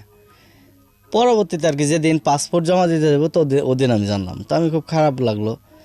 তো এইভাবে যাইব এই বয়সে? হ্যাঁ, ভাইগুলাও আমার ছোট, তো ভাল লাগলো না। তো কিছু করারও নাই, কিছু ঋণ জর্জরিত। পরবর্তীতে ওইভাবে গেল। আর তখন তো যে আব্বার সাথে ওর সাথে তেমন একটা নাই, কথা কম কয়। আর আমার খালি ওই গালাগালিজ করতেছে বা শাসন করতেছে। শাসন করলেও ওইটা বকার মধ্যে নিতাছি, যা আমরা জানি আর কি স্বাভাবিক। তা আমার এক জ্যাঠাতো ভাই ইকবাল ভাই, তার খাতে কয় হ্যাঁ ও দোকানটা এরকম করে হালাইতেছে, ওইরকম করে হালাইতেছে, কিন্তু মোটর সাইকেল না ঘুরতেছে, দোকান থাকতেছে না। আমি যখন দোকান আহি তখন খালি দোকান আহি, আমি আবার করতাম ওই রকম। এই বন্ধু বান্ধব হোন্ডা নিয়ে ঘুরতে গেছি, কি আব্বা যেটা আমি দোকানে তার আগে আমি দোকান উপস্থিত। পরে গালা দিল, এখন আমি তো তার উত্তর দিয়ে পারি না, আর আমি তার সামনে কথাও কই না। আমার লিগে ঝগড়া করতো আমার মা, হেও নাই। কি করি, বাড়িতে গেছি গে বিয়ের 3 বছর পর। 3 বছর বাড়িতে আসছিলাম, ও চাকরি করতেছে, আমিও দোকান যাইতেছি, এভাবে চলতেছে। পরে মা গেল গা, তার কিছুদিন পর আমিও বাড়িতে থেকে গেলাম বাসা ভাড়া। দোকান থেকে ওই যে আমার একটা হোন্ডা চাল, হোন্ডাটা 22,000 টাকা বিক্রি করলাম। একটা চকি, তারপরে যা যা সংসারে টুকে টুকে হাঁড়ি পাতিল কিনলাম এই হোন্ডা বিক্রি করে। হ্যাঁ, বাড়িতে থেকে টাকা নেই, কয়টা গেঞ্জি টেঞ্জি নিয়ে গেছিলাম। তো ও চাকরি করতেছে। তো লাস্টে ওই যে প্রথম সুন্দর করে একটা সাজাইলাম পকেট রুম নিয়ে। সাজানোর পরে ও চাকরি করতেছে, আমিও প্রাইভেট চালানো শিখেছিল আমার গাড়ি। হ্যাঁ, আমাদের একটা মেক্সিয়া ছিল। তো ওই মেক্সিটা করতাম, দোকান থেকে যাওয়ার পরে ড্রাইভারের সিগারেট বিড়ি দিয়ে আর পাশে বসে রাখতাম, খালি গাড়ি আমি চালাইতাম। এবার ট্রেডিং হয়ে গেছে। পরবর্তীতে একটা গাড়ি চালাইলাম, 6,000 টাকা বেতন। ও মনে হয় 7,000 7,500 টাকা পায়। তো একটা খাইতাম আর একটা দেওয়া যে টুকিটাকি জিনিস টিনিস এরকম আর কি করার চিন্তা ভাবনা। সংসার জীবন চলতেছে এইভাবে। তো চলার পরে বছরখানেক যাওয়ার পরে আর কি করলো, কনসেপ্ট করলো বাবু পেটে। তো 6-7 মাস চাকরি করার পরে যখন ওই যে ডেলিভারি ছুটিতে আসে, তারপরে ডেলিভারি ছুটিতে আসলো, ছুটিতে আসার পরে ফ্যাক্টরিও বন্ধ হয়ে গেলো, গন্ডগোল আন্দোলন টান্দোলন তখন গার্মেন্টস ফ্যাক্টরি। হ্যাঁ, তো চলতাছি আমিও চাকরি করতেছি, ও বাসায়। তো আলহামদুলিল্লাহ আমার একটা মেয়ে হইলো, মাইমুন আসলাম রীতি। তো মেয়ে হয়েছে, আমি তার আগের দিন ওর যখন পেন উঠে তখন হসপিটাল নিয়ে গেছি। অতিরিক্ত সাহস, ও কইতেছে আমি হসপিটালে থাকুম না, বাসায় লেলাও। তো বাসায় আইছি, তারপর আমি ডিউটিতে গেছি, লাঞ্চে খাইতে আইছি, দে রুমের দরজা আটকা, আমার বলেও নাই। আসার পরে দে রুম আটকা, আরেকজন পাশের রুমের ভাই বসে রয়েছে, কয় ভাবির তো এই সমস্যা, হইতেছে ভিতরে। যে বৈশা রইলাম বাইরেতে, আমার জানাইলো না, কইলেও না যে বাড়িতে আমি ডিউটিতে লাঞ্চের টাইম খাইতেছি। তো আইসা দেখি 10 মিনিট পরেই আমার মেয়ে হইলো, বাইরের রুমে থেকে বাইরে হলো একজন, যে তোমার একটা মেয়ে হয়েছে। যে আলহামদুলিল্লাহ খুশি, খুব খুশি। মেয়ে হওয়ার পরে সন্তান হইলো, তো খুব খুশি হয়ে গেলাম। পরে কি করুম, পরে মিষ্টি মোটামুটি মনে করেন যে 40-45 কেজি মিষ্টি একদম যারে যারে বক্সে দাঁড়িয়ে দিছি। তারপর এলাকায় এলাম, তখন বাড়িতে থাকি না আমি, ওই বাসা ভাড়া। আর বাড়িতে বাজারে এই ভাইগুলো সম্পর্ক আছে, সবার লোক সম্পর্ক আছে, আব্বার সামনে পড়ি না। আবার দেখা গেছে আব্বার দেহি, আবার কোনো টাইমে খুব খারাপ লাগে, আব্বারে অন্য নাম্বার থেকে ডায়াল দিয়েছে, হ্যালো হ্যালো করতেছে, কণ্ঠ শুনছি শেষ, আর ই করি না আর কি, ওই রকম লাগে, মায়ও নাই। তো পরে এইভাবে চললাম। তো মেয়ে হইলো, বাড়িতে গেলাম মিষ্টি নিয়ে, নানুর বাড়িতে গেলাম মিষ্টি নিয়ে। সবাই লগে কিন্তু পরিচয় আছে, তো এমন না যে বাড়িতে গেছে ওর লগে সম্পর্ক নাই। আমাকে যে ফ্যামিলিটা খুব বন্ডিং, সবার সাথে সবার এত মিলমিশ। আর আমার বাড়িতে একজন মানুষ গেলে বলতে পারবো না কার রুম কোনটা, সবাই এরকম। বাহ, খুব ভালো। তো এরকম খুব ভালো, সবাই সবার বন্ডিংটা খুব ভালো। তো এইভাবে মিষ্টি আম্মারে কইলাম, তো আম্মা এরকম, তো আপনার তার আগে তো ফোনে জানাইছি সবাই, সুখবর দিয়া ফেলাইছি, নাতি হয়েছে। হ্যাঁ নাতনি হয়েছে। তো মিষ্টি নিয়ে যারা হইলে, বাচ্চা হইলে যা ই করার, তো আজান টাজান দিয়ে আমরা বিদায় করলাম। যারা ওই যে আয়া কয়, যারা বাচ্চা ডেলিভারি করায়, এরকম সব কিছু ওরাই আর কি। ওই বাসার যে মালিক চাচিও খুব আর কি, আমি কোনো জায়গায় আদর ছাড়া দুঃখ পাইনি, সবাই আদর করে আর কি, এরকম মিলমিশ ওর সাথেও। তো এরকমই মেয়ের মতো রাখছে। তো ওই চাচিটাও অনেক হেল্প করছে, বাসার মালিকের বউ। তো এরকম আর স্থানীয় পোলা বা আব্বারেও চিনে। তো তেরম পেশার না যে বাড়িটা গেলো খারাপ ব্যাপার, এটা সেটা ওরকম না। হ্যাঁ, বাড়ি নিজের বাড়ির মতোই। কয় টাকা ভাড়া ছিল আপনার রুম? ওই রুমটা 1700 টাকা ভাড়া ছিল। বুঝে নেবেন ওনার আর্থিক অবস্থাগুলো একটু বুঝে নেবেন। 1700 টাকা ভাড়া ছিল, একটা পকেট রুম। তো ওই জায়গা থেকে পরে মার সাথে একদিন ফোনে কথা, হঠাৎ মাই তো শুনছে ছোট ভাইয়ের কাছে, মা তো খুব খুশি, আবার কান্নাও করলো। বড় পোলার ঘরে নাতনি হলো, আমি দেশে নাই, এটা সেটা। তো অনেক দোয়া টোয়া করলো যে আমি আসতে চেন টেন নিয়ে আসবো, তুমি ভালো মতো থাইকো, মনের চিন্তা করবা কেউ না, এটা সেটা অনেক সান্ত্বনা মন্ত্রণ দিল। ঠিক আছে মা, তুমি ভালো থেকো। এইভাবে কথাবার্তা করতে করতে মেয়েটা বড় হইতেছে, আমিও গাড়ি চালাইতেছি। তো ওই বাচ্চা আর ওই যে ডেলিভারি ছুটিছে, তারপরে ও বাসাই, আর চাকরি বাকরিতে নাই।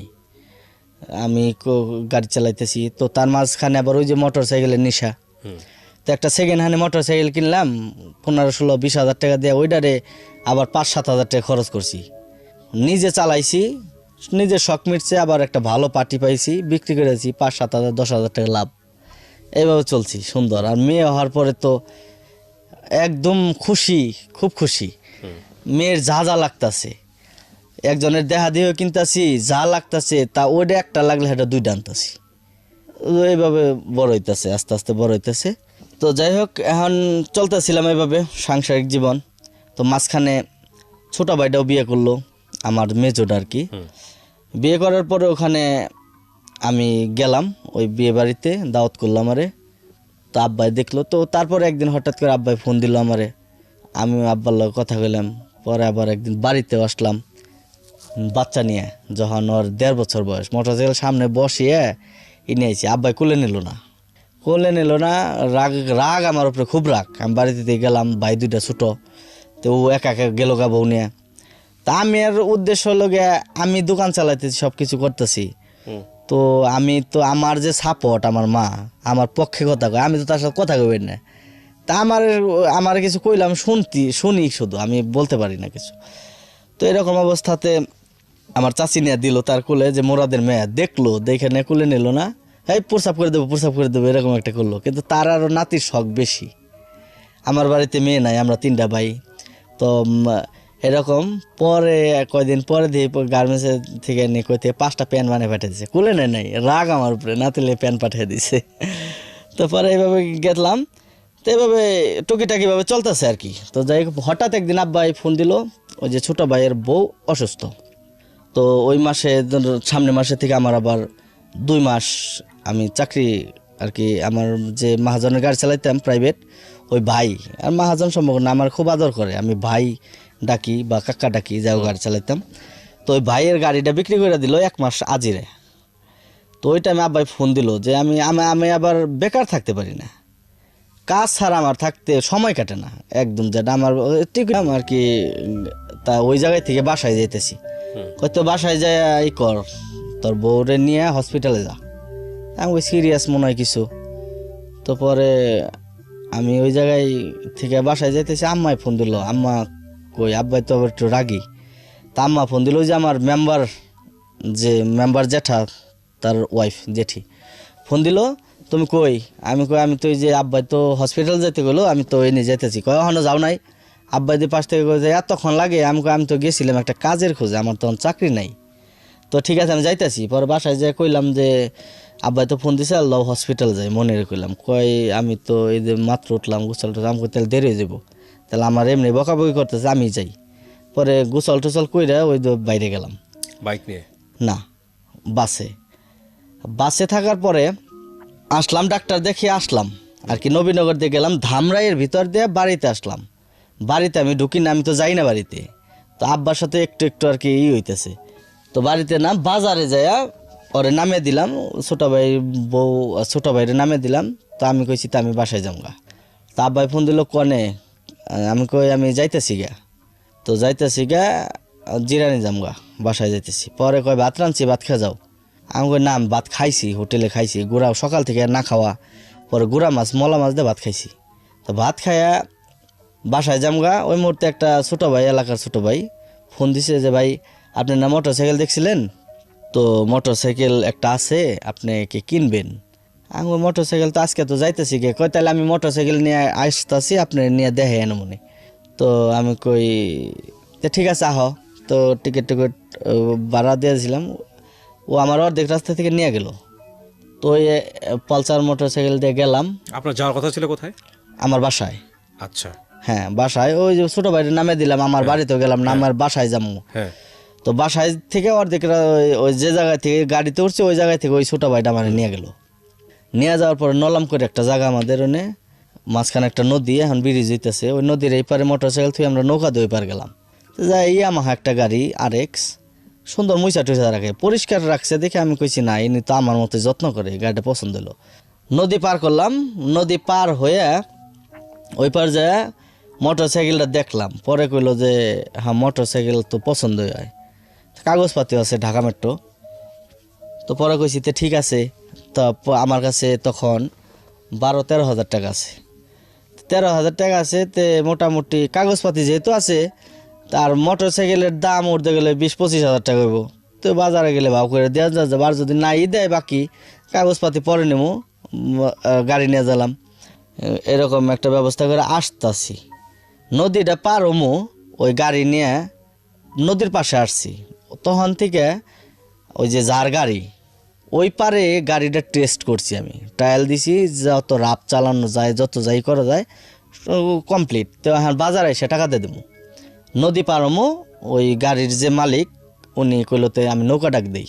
তো আমি নৌকা ডাক দিতে দিতে একটা গাছের রুল, আমি আবার মোটর সাইকেল খুব ভালো চালাতে পারতাম, মনে করেন অনেক কন্ট্রোলিং খুব ভালো।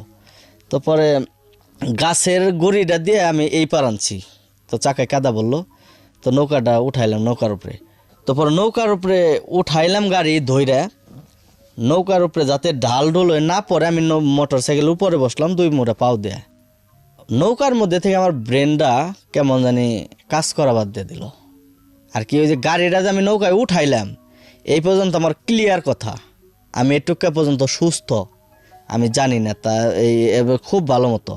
তো পরে নৌকায় উঠলাম, গাড়ি নিয়ে আসলাম, নৌকার মধ্যে বলে হেললাম দুললাম। আমার লগে যে 2জন আছে ওরা কইলো যে পরে এক মেয়ে আসছিল পিছে মেয়ে চলে লাগলো, পরে ও বলে ধাক্কা দিচ্ছে, আমি এগুলো বলতে পারবো না, ওরা বললো আমারে। তো পরে নৌকার থেকে নামলাম, গাড়ি চাক্কার মধ্যে কাদা, পরে একটু ঢাল, আমি কই ইয়ার চেয়ে বড় বড় ডাল দিয়ে আমি উঠি সব সময়, কারণ আমার বাড়িতে থেকে মোটামুটি 1.5 তলার থেকে এরকম ডাল আমি প্রত্যেকদিন রাউন্ড করি, টুকের ডাল। তো পরে গাড়িতে তেল ছিল না, উঠাইতে টাইমে একটু পিছিয়ে গেল স্টার্টটা বন্ধ করে, পরে পোলাটার এনে আটটা ছিলে গেল। আমার কানে খালি আইলো যে ভাই আটটা কাটে গেল, 10,000 টাকা গেল, আমার খুব দুঃখ হয় না, আটটা কাটলো। তো উঠলাম, উপরে উঠা দিয়ে তেল নাই, পরে ওই যে মোটর সাইকেলটা নিয়ে গেছি আর কি ওই ডানতে, তো ওইটাই থেকে কইছি এক টাইগারের বোতলে একটু তেল বাইর করলাম, পরে একজন গ্যান্ডার নিয়ে যাইতেছে, আমি কই গ্যান্ডারে কি খাওয়ান যায় না? পরে ওই খাওয়ার জিনিস খাইবেন, এগুলো কিন্তু আমি জানি না, আমি কিন্তু আর কি তখন হ্যাঁ পরে শুনছি। তে গ্যান্ডারি বলে উনি দিল, পরে 1 লিটার একটু তেল বাইর করলেন থেকে 1.5 কিলো গেলে আমাকে বাজার। তো 1.5 কিলো যাওয়ার পরে কইছি তেল ভরুম, ওর টাকা টুকা দিয়ে দিমু। তো ওই মোটর সাইকেল থেকে তেল বইরা নিলাম, স্টার্ট করতে সময় আমার জুতা ছিঁড়ে গেছে, আমি বলতে পারবো না, আমি জানি না। তো তারপরে আমি এই জায়গা থেকে মোটামুটি 1 কিলো পর্যন্ত যাইতেছি, কিন্তু আমরা কিন্তু ওর সাথে কথা কইতেছি। আমি যে মোটর সাইকেলের যার মালিক, ও রাত চালাইছি ওই পারে, টেস্ট করছি ওই পারে, সব কিছু কমপ্লিট। এখন খালি আমরা দুজন মালিক বসা থাকলে তো গাড়ি কেউ এমনি যার গাড়ি থাক ও জোরে চালায় না। তো আমরা 2 ভাই কথা কইতে কইতে আইতেছি, ওই প্রথম দিন পরিচয় হইলো, তো যে ভাই এরকম তো গাড়িটা ভালোই লাগলো, এরকম সাউন্ডটাও খুব সুন্দর, এরকম কথা কইতে কইতেছি, কিন্তু আমি জানি না যে আমি ওর সাথে কথা কইতেছি, আমি বলতেই পারুম না। তো 1 থেকে 1 কিলোর মতো আমি এই জায়গা রানিং চালিয়ে আইছি, ওর সাথে কথা কইতে আছি। গাড়ির রানিং হলো 25 থেকে 30, ইয়ামাহা গাড়ি, ছোটো গাড়ি, ওটার স্টার্ট আর কত, তার মধ্যে তেল নাই, টাঙ্কিতে হাওয়া থাকলে তো টাঙ্কি উঠবো না, টান উঠবো না। তো এভাবে কথা কইতে কইতে আমি একবার বাম সাইডে গেছি, এভাবে কাওয়া দিয়ে আরেক সাইডে ডান সাইডে আইছি। ও আমারে বলছে যে ভাই আপনার কি কোনো সমস্যা? আমি কই না, আমার তো সমস্যা না। ও কইতে আমার সমস্যা হলে আমার কাছে দেন, ওই যে গাড়ির পিছে। আর ওই যে যার গাড়ি নিয়ে গেলাম আরেক ছোট ভাই লগে, ওটাই নিয়ে গেছে গা, যে আপনি আসেন আমি যাইতেছি। ওর একটা নিয়ে গেছে গা, আমরা ওইটাই যাইতেছি। আমি কই না ভাই আমার তো সমস্যা না কইছি। পরবর্তীতে আরেকবার বাম পাশে যায় মোটর সাইকেল পড়ে গেছি। আপনি পড়ে গেছেন? হ্যাঁ, ও আমার উপর দিয়ে যায় পড়লো ধান খেতে, আর আমি পড়লাম, পইড়া যায় গাছের সাথে বাড়ি লাগলো আমার আর কি। ছোট চিকন ডম্বুল গাছ আছে না রাস্তার সাইড দিয়ে, ওই গাছের লগে মানজায় বাড়ি লাগলো। আমি অ্যাক্সিডেন্ট করছি বলতে পারব না, আমি যে পইড়া গেছি তাও কই পারব না, আমি জানি না যে আমি অ্যাক্সিডেন্ট করছি। আমি যে 1.5 কিলো মোটরসাইকেল চালিয়ে গেলাম আমি বলতেও পারব না, আজও মনে নাই আমার। তো পরে এগুলো আপনাকে পরে বলেছে? হ্যাঁ, পরে আমি আসতেছি ওই পোলা, মনোযোগ দিয়ে শোনেন আপনারা শেষ পর্যন্ত আসলে কি হয়েছে। ওই পোলা ভেরি ইন্টারেস্টিং স্টোরি। হ্যাঁ, ওই পোলাটা আমার 3 মাস পরে দেখতে গেছে, 3-4 মাস পরে, তখন এই কথাগুলো বলতেছে। এই যে এই নৌকার পরের থেকে যে কথাগুলো আমি বলতেছি, এই কথাগুলো 4 মাস পরে আমার বললো। এই ঘটনা এমনি আমরা আসতেছিলাম, আপনার বললাম যে আপনি আমার কাছে গাড়িটা দেন, সমস্যা হইলে। আমি কই ভাই আমি নিজের ইচ্ছায় তোকে বিপদে পড়তে চাই না, মানে আমার সমস্যা না। আর আপনি যে আমার কথা কইছেন আমি তো এইটাও জানি না, আপনি তো আমার এখন বলতেছেন, আমার তো মনেই নাই। তো আর আমি কি বিপদে পড়ব নিজের ইচ্ছায়? পরে কয় মোটর সাইকেলের মাথা মুথা বাঁকাইয়া গেছে, এটা সেটা। আমি আপনার উপর দিয়ে পড়ছি, এই যে মাথার এই জায়গায় আমার দাঁত কি এই মনে হয় আমার মাথা লাগছিল, এটুকু আমি ব্যথা পাইছি। তো আপনি যে পইরা যায় ডম্বল গাছের লগে বাড়ি খাইছেন, হোন্ডার বাড়ি লাগছে এই বুকের এই জায়গাতে ব্যথা, হ্যান্ডেল বাড়ি লাগছে। পড়ার সাথে সাথে আমার এই নাভির নিচের থেকে অবশ, এই নাভির নিচ থেকে অবশ। আমি সেন্সে আছি, কিন্তু আমি বুঝতেছি না যে আমি অ্যাক্সিডেন্ট করছি না আমি পড়ে গেছি না কিছু, আমার মধ্যে আমি নাই, আমি বলতেও পারব না। তো আমাকে ধরে হসপিটালে নিয়ে গেছে, তাও জানি না। কিন্তু ওরা যারা আমার হসপিটাল নিছে তারা বলল যে আমি বলতাছি যে আমার পা কই, আমি জানি না, আমি ওদের সাথে কথা বলতাছি। পরে মনি ফোন দিতেছে বাসা থেকে, সকালে গেল লাঞ্চের টাইম, 3টা বেজে গেছে। পরে আমার ভাই মনে হয় বলছে যে ভাই তো অ্যাক্সিডেন্ট করছে, মনে করছে ও বিশ্বাস করতেছে না, হ্যাঁ ফাইজলাম করো নাকি। মনি হ্যাঁ আর আপনার wife? আমার ওয়াইফ রে ফাইজলাম করছে, কয় না বাইরে নিয়ে হসপিটাল যাইতেছি। তো 2-3টা হসপিটাল ঘুরছে, আমার রাখে নাই। পরবর্তীতে পঙ্গুতে বলে নিছে, পঙ্গুতে নিয়ে গণস্বাস্থ্যে নিছে, গণস্বাস্থ্যে নিছে আগে, ওই না মনে হয় 17 দিন ছিল, এগুলো কিচ্ছু আপনার মেমোরি আমি জানি না। তারপরে গেলাম পঙ্গুতে, 2-2.5 মাস পরে আমি দেখতেছি আর কি, আমি মোটামুটিভাবে চিনছি সব। 2-2.5 মাস? হ্যাঁ, আমি এর মধ্যে কোনো কিছু না। পঙ্গুতে গেছি, পরে পঙ্গুর বেডে যে গণস্বাস্থ্যে রাখছে, আমার কে রক্ত দিছে বা কি করছি আমি, ও তো আমি কিন্তু কথা কইতেছি, আমি নার্সে গালাগালি করতেছি বাট আপনি বুঝতে পারছেন না কি? না, আমি জানি না। আমার ওয়াইফরে মারতাছি, আমার মেয়েরে সহ্য হইতেছে মারতাছি, যারা আমার ভালো না লাগতেছে না, আমি তারে গালাগালি করতেছি না, আমি জানি না। 3 মাস পরে আমি দেখতেছি আমি পঙ্গুতে শোয়া, তখন আমার পুরা পশমের গুড়ায় গুড়ায় ব্যথা, পুরা পশম, পুরা বডি চামড়া চুমড়া ব্যথা, এটুকু আর কি। এটুক তো আছে কিনা জানতেছি না। আমারে বিছানার চাদর দিয়ে এদিকে ঘুরাইতো, এদিকে ঘুরাইতো, আর ধরার মতো কোনো জায়গা ছিল না আমার শরীরে। আর শরীর একদম হ্যাংলা হয়ে গেছি আর কি, একদম মেরা হয়ে গেছি। আমি জানি, তখন আমি দেখতেছি কি ব্যাপার, আমার একটু কই, মানে নাভির নিচ থেকে? আমার নাভির নিচ থেকে কই, আমি কি ব্যাপার আমার এই জায়গায় থেকে। আর টয়লেট করতেছি, বুঝতেছি না, টয়লেট অটোমেটিক হয়ে যেতেছে। প্রসাব তো এই যে পাইপ লাগিয়ে রাখছে, প্রসাব ওইটা আপনি সেন্স ফেরার পরেই দেখলেন যে পাইপ লাগানো? হ্যাঁ। আচ্ছা। আমি হাঁটা চলা করতে পারতে, এদিকে ঘুরলে আমার সাপোর্ট লাগতেছে, বা এদিকে ঘুরতেছে। আপনি স্ত্রীকে জিজ্ঞেস করলেন না তখন আপনি ওয়াইফকে? আমি কইতেছি আমি এই জায়গায় কেন, হ্যাঁ, কয় তুমি অ্যাক্সিডেন্ট করছো। আমি তো জানি না আমি অ্যাক্সিডেন্ট করছি, আমি বলতেই পারবো না আমি অ্যাক্সিডেন্ট করছি। আমি এখানে কে, আমি তো বাসায় যেতেছিলাম, মোটর সাইকেল কিনে নিয়ে আসলাম, আমি গ্যান্ডারি খাইলাম একজনের কাছে চাইয়া, হালকা হালকা মনে হইলো। তো আমি এই জায়গায় কেন, কয় পরে আমার মামা তো বোন ভাই কইতেছে যে আমার শরীরে তোমার রক্ত, আমাকে 2জনের রক্ত বি পজিটিভ, তোমার রক্ত দিতাম জান, আমাকে কিচ্ছু করব না। কয় তুমি আমার বকলা, আরেকজনের মারলা, আরেকজনের ইটা করতেছ। আমি তো কই পারবো না ভাই, এগুলো আমি জানি না।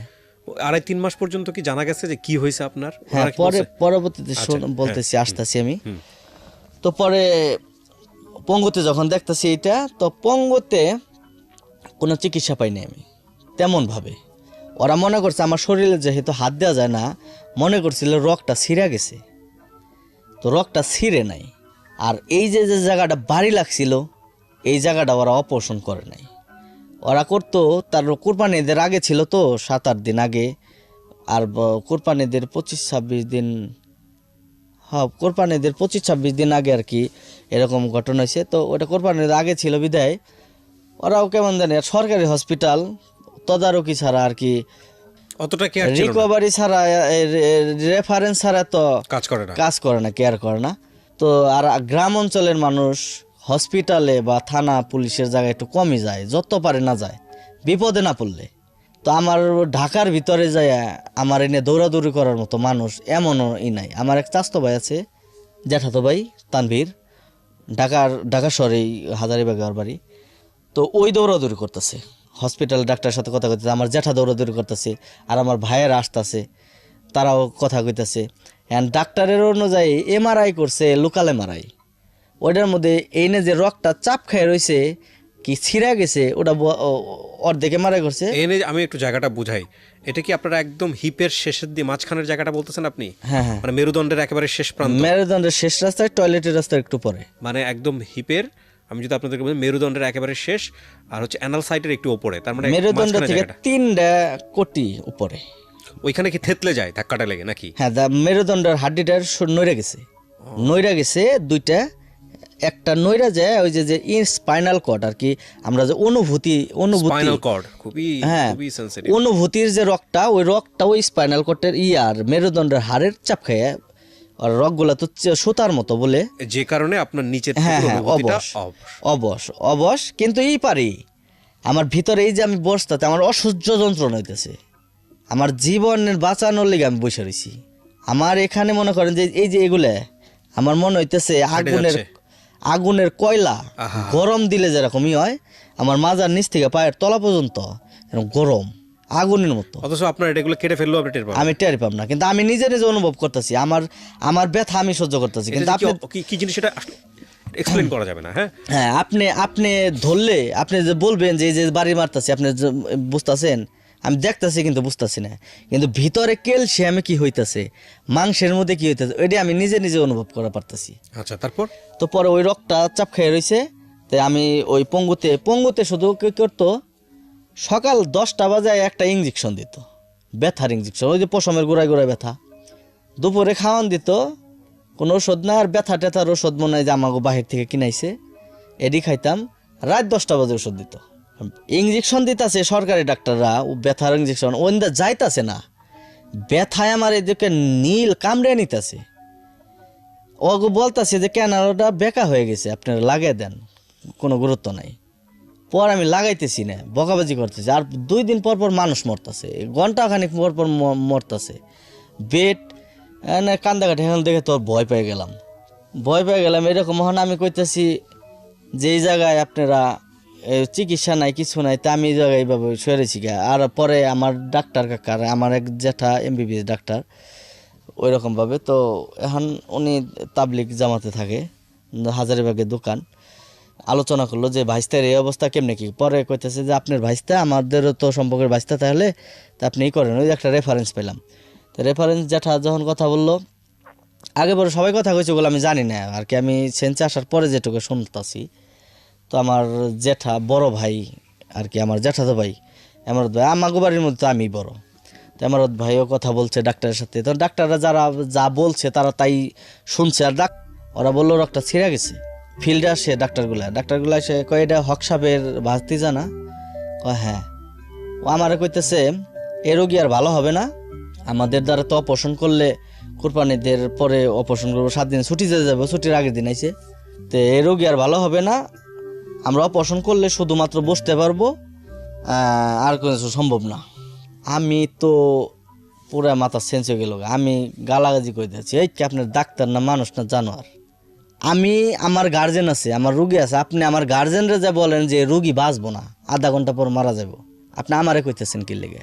আমার তো মাথা খারাপ হয়ে গেছে। আমি যখন কিনা সেন্সে এসে দেখলাম আমার অর্ধেক নাই, অবশ আমি তো তখন থেকে পাগল, বুঝতেছি না, মনে আইতেছে আবার ভুলে যাইতেছি। আর আপনি আমার ডাইরেক্ট বলতেছেন, আপনি আমার রুগীর আমার গার্জেনরে বলেন যে রুগী আধা ঘন্টা বাঁচবো, মরে গেছে, আপনারা নিয়ে যান গা। আপনি আমারে কীভাবে বলেন? আমি তো এই অবস্থা। তো যাই হোক এইভাবে, আর তার সামনে তো এইভাবে করলাম, তো তারা গেল গা। তো একজনে বেডে একজনেই করলো, কয় যদি অপারেশন করেন তো সরকারিভাবে একটা দেন, দরখাস্ত দেন, হুইল চেয়ার দেবো তারা। তারা আবার সরকারি হসপিটালে আমাদের জানা মতে তেলে চিকিৎসা হ্যাঁ। ডাক্তার কাকার ওই যে তারপর এই কথা বলার পর ডাক্তার কাকা যখন সোহেল স্যারের সাথে কথা বলতেছে, সোহেল স্যার বললো যে ওর যে জায়গাটা চাপ খায়া বাঁকা হয়েছে, তার মানে মেরুদণ্ডের 2 মুড়া, ডাক্তারের ভাষায় কি জানি বলে, নরম হয়ে গেছে। ও যদি বেড রেস্টে থাকে 3 মাস, তাহলে ওই জায়গাগুলো শক্ত হইলেও অটোমেটিক বয়ে পারবো। তাইলে আপনার এই জিনিসটা আর কাটাছিড়া করতে হইতেছে না। আর এখন যে সিস্টেম আছে, হঠাৎ একদিন ভালো হয়ে যাব। আর কাটাছড়া থাকলে ওই সম্ভাবনা ছিল না আর কি, হয়তো ওটা ভুলভাল আর কি, সান্ত্বনা দেয়। তো ডাক্তার কাকে কইতেছে, আব্বারে মনে করলো যে ওরে নিয়ে বাড়িতে জায়গা ও 3 মাস থাকলে মনে কর যে এমনিতেই বসতে পারবো, কাটার লাগবো না। তাইলে দেখবি আল্লাহ যদি রহম করে, আল্লাহর উপরে জব্বার কর, নামাজ রোজা পড়ে তোরা সবাই দোয়াটাও করগা, ওই যে চাপটা খাইয়ে রয়েছে, চাপটা ছুইটা গেলে আস্তে আস্তে ভালো হয়ে যাবে। এরকম কিছু আর কি বুঝিয়ে দিল, ওগুলো আমি জানি না, শোনা কথা। তো এখনও এরকম। তো এই অবস্থায় বাসায় এসে বললাম, তো আমি তো ওইরকমভাবে বুঝতেছি না, প্রস্রাব পায়খানা সব কিছুই বিছানায়, এগুলা তখন ওই অবস্থায় তো আমার আম্মা দেশে নেই, আমার ওয়াইফ সব কিছু করতেছে, প্রস্রাব করানো, গোসল করানো, যাবতীয় যা আছে নোংরা পরিষ্কার করা সব বিছানায় করতেছে। আর এই পর্যন্ত তো হসপিটালে যেহেতু দিন থাইকা এলাম 3-4 মাস, মেয়ে ও তো সবসময় আমার সাথেই, ওয়াইফ হসপিটালে টয়লেট প্রস্রাব সব কিছু পরিষ্কার করা ওই করতেছে, এই ওয়াইফ। হ্যাঁ ওয়াইফ। তো পরবর্তীতে মায়ের আর এত সহজে বলতাছে না যে আমার যে অ্যাক্সিডেন্ট করছি, কারণ মা পাগল হয়ে আয়ে পড়বো বা এরকম। তারপরেও ফোন দিছে, ফোন দেওয়ার পরে কীভাবে জানি জানাইছে, বা মামাই জানাইছে, কেউ কইতেছে না, বাড়িতে থেকে কইতেছে না। তো জানানোর পরে এমনভাবে কাগজপাতির সমস্যার কারণে আসতে পারতেছে না। তো এইভাবে করতে করতে আমি এই অবস্থায় মনে করেন যে বাড়িতে রইলাম, বাড়িতে এইভাবেই ওষুধ খাইতেছি, ট্রিটমেন্ট চলতেছে। এখন ওই জায়গা থেকে যখন কিনা পঙ্গতি থেকে আইসা পড়মু, গেলাম হলো গিয়া সিআরপি হসপিটালে সাভারে। সিআরপিতে গেলাম, মানে বেড পাইলাম না, তার মধ্যে আবার একটা এক্স রে করলো, এক্স রে রিপোর্ট সব আছে আমার কাছে। তো এক্স রে করলো, এক্স রে করার পরে ওখানে বলতেছে যে 90 দিন পর পর 1.5 লাখ করে টাকা লাগবো। কত দিন করে থাকতে হবে এটা শিওর না, কিন্তু রোগীর সাথে কোনো লোক থাকতে পারবে না। তো এইভাবে বলতেছে রোগীর সাথে যদি কোনো লোক সেবা করে নাই থাকতে পারে, আর পুরসাপ পায়খানা সব কিছু বিছানায় করে, অন্য মানুষে কীভাবে কী করবো না হইব যত্ন ওইভাবে একটা করতে, তো আর ভালো হইব কি না এটাও করতেছে না ওই মুহূর্তে। তো পরে আনলো না। পরে আমার এক চাস্তো ভাই, ওর আম্মুর এরকম একটা সমস্যা হয়েছিল। তো ওই আমাদের এলাকায় আছে কালামপুর ধামরাই থানায়, ওই এলাকায় কবিরাজ হাড় ভাঙ্গার আর কি। তো কইতেছে যে ওর যদি মেরুদণ্ড ভাঙ্গা থাকে তো ভালো একজন কবিরাজ আছে সেই জায়গায়। এখন আমি 3 মাস বিছানায় স্টিল এইভাবে শোয়া সোজা বুঝতে পারি না। আর তখন আমার এই 3 মাস আগে কি হয়ে গেছে আমি এগুলো জানিও না। এখন আমার মাথায় ওরকম মনে আসে না। খুব যদি কিনা মনে করার ইচ্ছা করি ওই যে অ্যাক্সিডেন্টের আগের কথাগুলো ওগুলো একটু একটু মনে হয়, কিন্তু ওই যে অ্যাক্সিডেন্টের পরে ওইটুকু জিনিসগুলো কোন হসপিটালে রইলাম, কে কে রাখতে চাইলো, কী বলছি, কারে বকাবাজি করছি, এগুলো আমার মনে নাই। তো এই যে বউ সবার সঙ্গে আছে এই সাথে সবসময় যে জায়গায় আছি, কবিরাজ বাড়ি গেলাম। যাওয়ার পরে ও আমার ঘাড়ে স্টে দিয়ে নিয়ে গেল, ঘাড়ে ধরে বসাইছে। বসানোর পরে দেখলো এক্স রে কাগজটা, দেখলো এক্স রে কাগজটা দেখে হ্যাঁ কি না কি কইলো 3-4টা হাড় ভাঙছে, এটা সেটা ঠিক হয়ে যাব।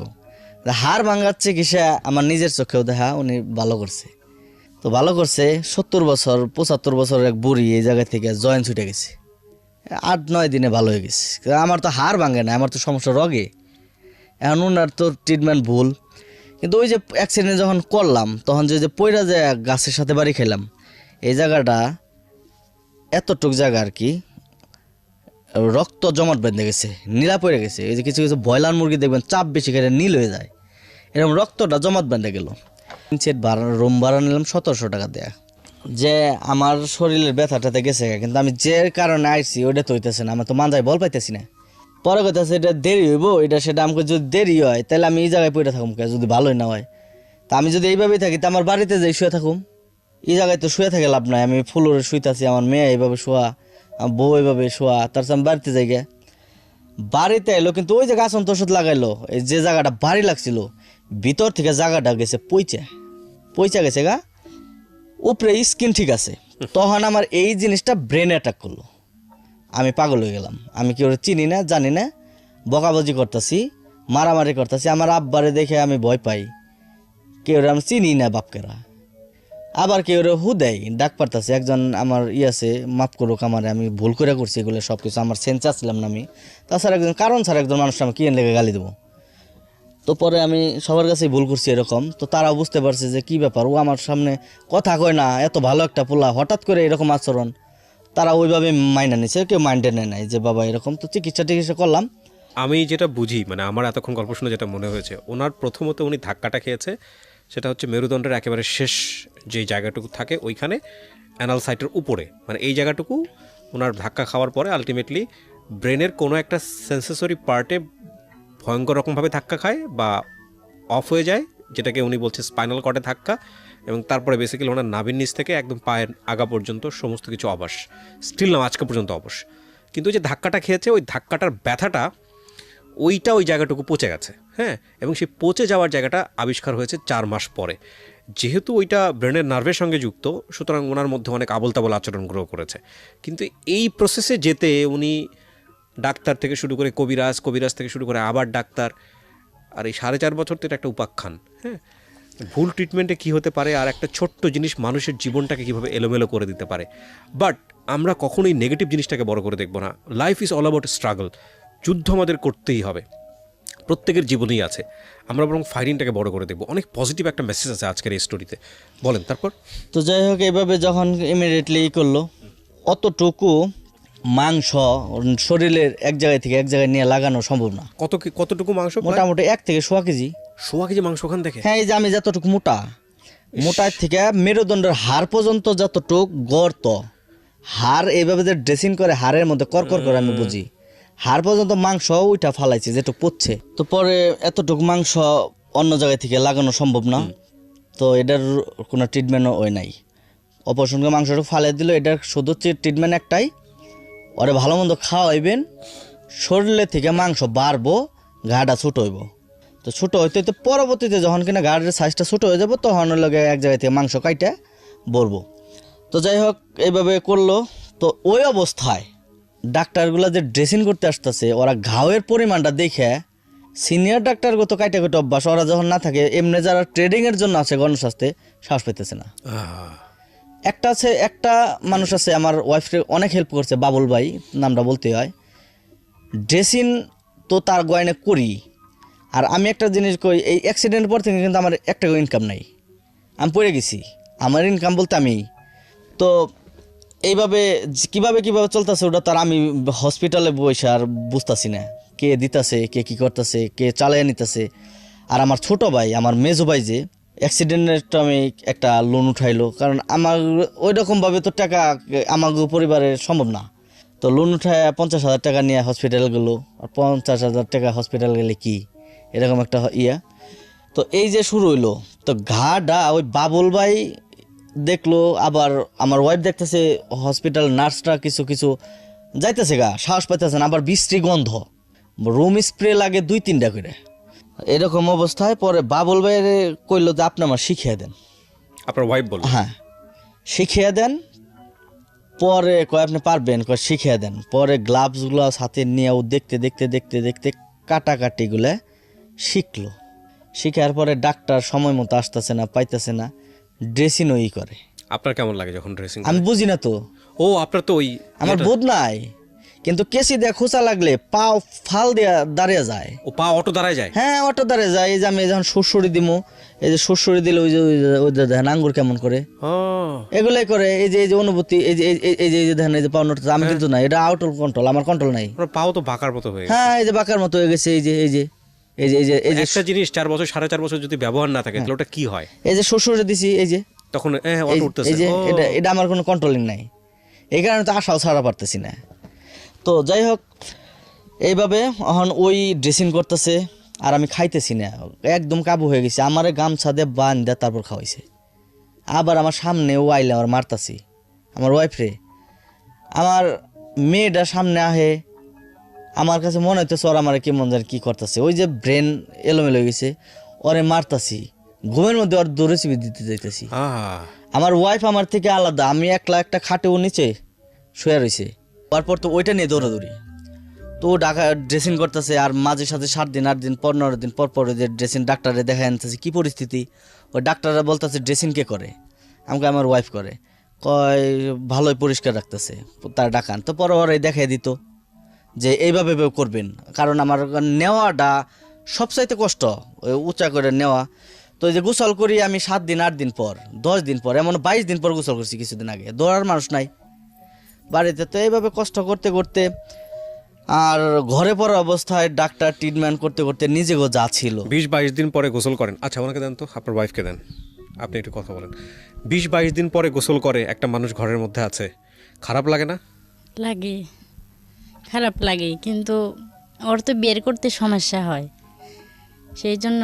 তো 4 বছর 4.5 বছর যাবত আছেন, কখনো মনে হয় না মানে যে কি হবে, ফিউচার তো নাই, এরকমভাবে কেন ওর সাথে ওর থাকার দরকার?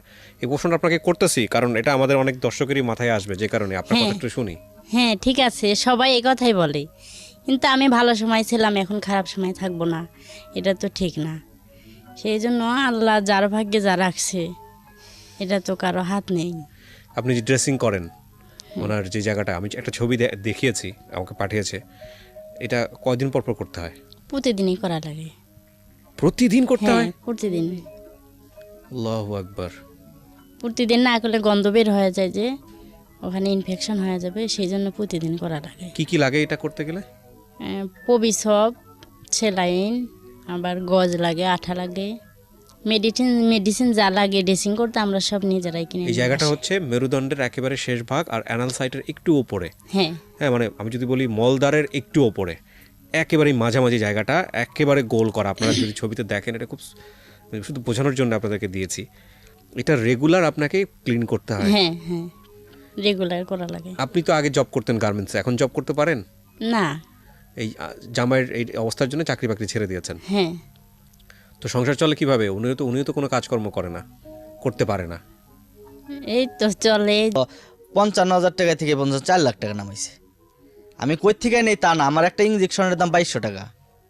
15টা ইঞ্জেকশন সেদিন দেওয়া হয়েছে শুধু জীবাণুমুক্ত করার লেগে 22,000 টাকা।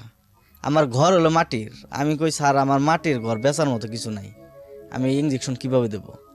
পরে সুব্রত স্যার নামের একজন, উনি বললো তেল আপাতত রাখেন, তো আপনি করেন, এটা আবার রিটার্ন ফারতে হইব, ভাইরা প্লাস্টিক সার্জারি দেবো। আর আপনার যে ব্যক্তিগত যে ছবি, মূল বিষয়টা হচ্ছে যে ওর সুস্থ দু পায়ে দাঁড়াবে সে ট্রিটমেন্ট তো অনেক পরের বিষয়। ওর ঘাটা এমন হয়ে গেছে যে ওর ঘা ভালো করতে গিয়ে এখন ওর অবস্থা মানে একেবারে বেগতিক। হ্যাঁ, তো এই ঘা নিয়ে আর আমার এই রগ নিয়ে আর ওই যে আপনার একটা ছবি দিছি আমি, হ্যাঁ, এই ইউরিন পাসওয়ার্ড। হ্যাঁ ইউরান পাসওয়ার্ড, ওইটা এই প্লাস্টিক 4 বছর লাগাইতে প্লাস্টিক তো এমনি ধার, ওইটা হয়ে গেছে, কাইটা গেছে আর কি, ওইটা প্লাস্টিক সার্জারি করতে হবো। তো এরকম 2-3টা অপারেশন আছে, 2টা প্লাস্টিক সার্জারি।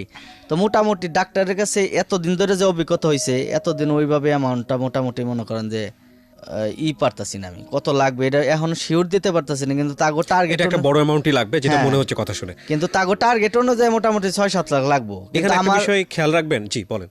তা আমার মূলত বিষয়টা খরচটা আরো বেশি যায়, কি কারণে? আমি তো নড়তে তুলতে পারি না। ঢাকার ভিতরে একটা ডাক্তার যদি আমি 1,000 টাকা ভিজিটে লাগাই, আমার এলাকায় থেকে আসতে 4,000 টাকা গাড়ি ভাড়া চলে যায়। ওনাকে নিয়ে আসতে গেলে এটা উনি এখানে এসেছেন সুদের উপর টাকা ধার করে। তো এরকম অনেক পর্যায়ে হয়েছে। তারপরে যে ওই যে আপনার বললাম যে আমার মেয়ের এভাবে করে আমি টাকাটাই করছি, তো আমার এক বড় ভাইয়ের বলছি সমস্যা নেই, নো প্রবলেম, আমি করি ওই যে 2,000 টাকা, আরেকজন 1,000 টাকা করে, এভাবে আর কি যে কোনো ব্যবস্থা করে। সহজেই অনুমেয় যে পরিবারের একটা উপার্জনক্ষম ব্যক্তি যদি 4.5 বছর এভাবে বিছানায় পড়ে থাকে, তাহলে ওই পরিবারটার অবস্থাটা কি দাঁড়ায়? এক, আপনি এটা অনুমান করে নেন। 2 নম্বর হচ্ছে ওনার একটা ছোট্ট মেয়ে আছে। হ্যাঁ, এই মেয়েটার একটা ভবিষ্যৎ আছে। 2, 3 নম্বর হচ্ছে যে যেই ভদ্রমহিলাকে উনি বিয়ে করছেন, দেখতে পাচ্ছেন ওনার বয়স, এবং কত বছরের সংসার ভাই? 9 বছর। 9 বছরের সংসারের মধ্যে 4.5 বছর 5 বছর শুধু বিছানায় এই ভদ্রলোক, 5 বছরের হচ্ছে হলো সংসার। বিয়েটা কেমন ছিল সেটা তো বলেছেই। আমি আসলে গল্পের এই পর্যায়ে এসে আমি একটা সম্ভাবনার জায়গাটা ওপেন করতে চাই আপনাদের সবার জন্যই। ওরা আমাদের কাছে এসছে, আমরা চেষ্টাটুকু করব ওদের জন্য, নিশ্চয়ই করব, যেটা আমাদের অনুষ্ঠানের ধারাবাহিক কোনো ব্যাপারে আমরা করি। কারণ এখানে একটা মানুষকে হেল্প করা মানে হচ্ছে একটা পরিবারকে দাঁড় করিয়ে দেয়া, ওর মেয়ের ভবিষ্যৎটা দাঁড় করিয়ে দেয়া, ওর সংসারটাকে ঠিক করে দেয়া। আমরা শুধু হেল্প করব, বাকিটুকু হচ্ছে আল্লাহর উপর ছেড়ে দিব। ওর ব্যাপারে আমার প্রাথমিক পর্যায়ে যতটুকু ইনভেস্টিগেট করা দরকার, ওনার এলাকার চেয়ারম্যানের সাথে কথাবার্তা বলা, প্রত্যয়ন করা, বিভিন্ন জায়গাগুলোতে প্রাথমিক পর্যায়ে আমরা যেসব ইনভেস্টিগেট করা সেগুলো আমরা করেছি। আজকে ওনার লোকাল অ্যাড্রেস, উনি যেখানে থাকেন, ওনার প্রপার বাড়ির ঠিকানা সহ সব কিছু ওপেন করে দিচ্ছি, প্লাস ওনার ফোন নাম্বার সহ যতগুলো নাম্বার উনি দিবেন, ব্যাঙ্ক অ্যাকাউন্ট সহ। আপনারা যদি ফার্দার কোয়ারি করতে চান, আমি বলছি না যে আমার কোয়ারি সব কিছু, ফার্দার কোয়ারিতে আরও অ্যাডভান্স লেভেলে আপনারা যদি কোয়ারি করতে চান, আপনারা ওর বাসায় যাবেন, আপনারা ওর সাথে দেখা করবেন, সেই সুযোগটুকু থাকবে। ভাই আমি কি ঠিক বলেছি? হ্যাঁ ঠিক ঠিক, So, অল টাইম এই সুযোগটাও থাকবে। আপনারা যান, দরকার হলে ওনাকে দেখেন যে উনি আসলেই বিপদগ্রস্ত কিনা, ওনার আসলেই হেল্পটা দরকার কিনা, আপনারা ওনাকে হেল্প করেন। আর এই মানুষটাকে হেল্প করলে এই পরিবারটা তার দাঁড়িয়ে যাবে। এটা যে কত বড় একটা ইনভেস্ট, কত বড় একটা সওয়াবের কাজ, এটা আসলে নতুন করে বলার কিছু নাই। আমি ওনার ডিটেলগুলো দেওয়ার আগে আমি ওনার ওয়াইফকে একটা কোশ্চেন করতে চাই, তারপর আমি অনুষ্ঠানটা শেষ করবো ডিটেলটা দিয়ে। আপনি ওনার ওয়াইফকে দেন। তার আগে না, আপনার সাথে একটু কথা বলি, যেহেতু মা এখানে বসে আছেন। আপনি কিছু বলতে চান আমাদের এই দর্শক যারা দেখবে, লাখ লাখ মানুষ দেশের বাইরে থেকে, দেশ থেকে? একটু নেন, মাইক্রোফোনটা কাছে নেন। দেখতে চাই আমি আপনাকে সহযোগী, আমি চাইতে পাই যেন আমার ছেলেটা যেন ভালো হয়, আমার অন্যের সহজ আমি ছেলেরা চিকিৎসা করতে পারি টাকার বিনিময়ে। আমার যা আছে সব আমি বিগড়াইছি, আমার সমর্থ নাই ওই ছেলের আমি ভালো করার জন্য, একটা চেষ্টা বড় ধরনের যাওয়ার লিগে।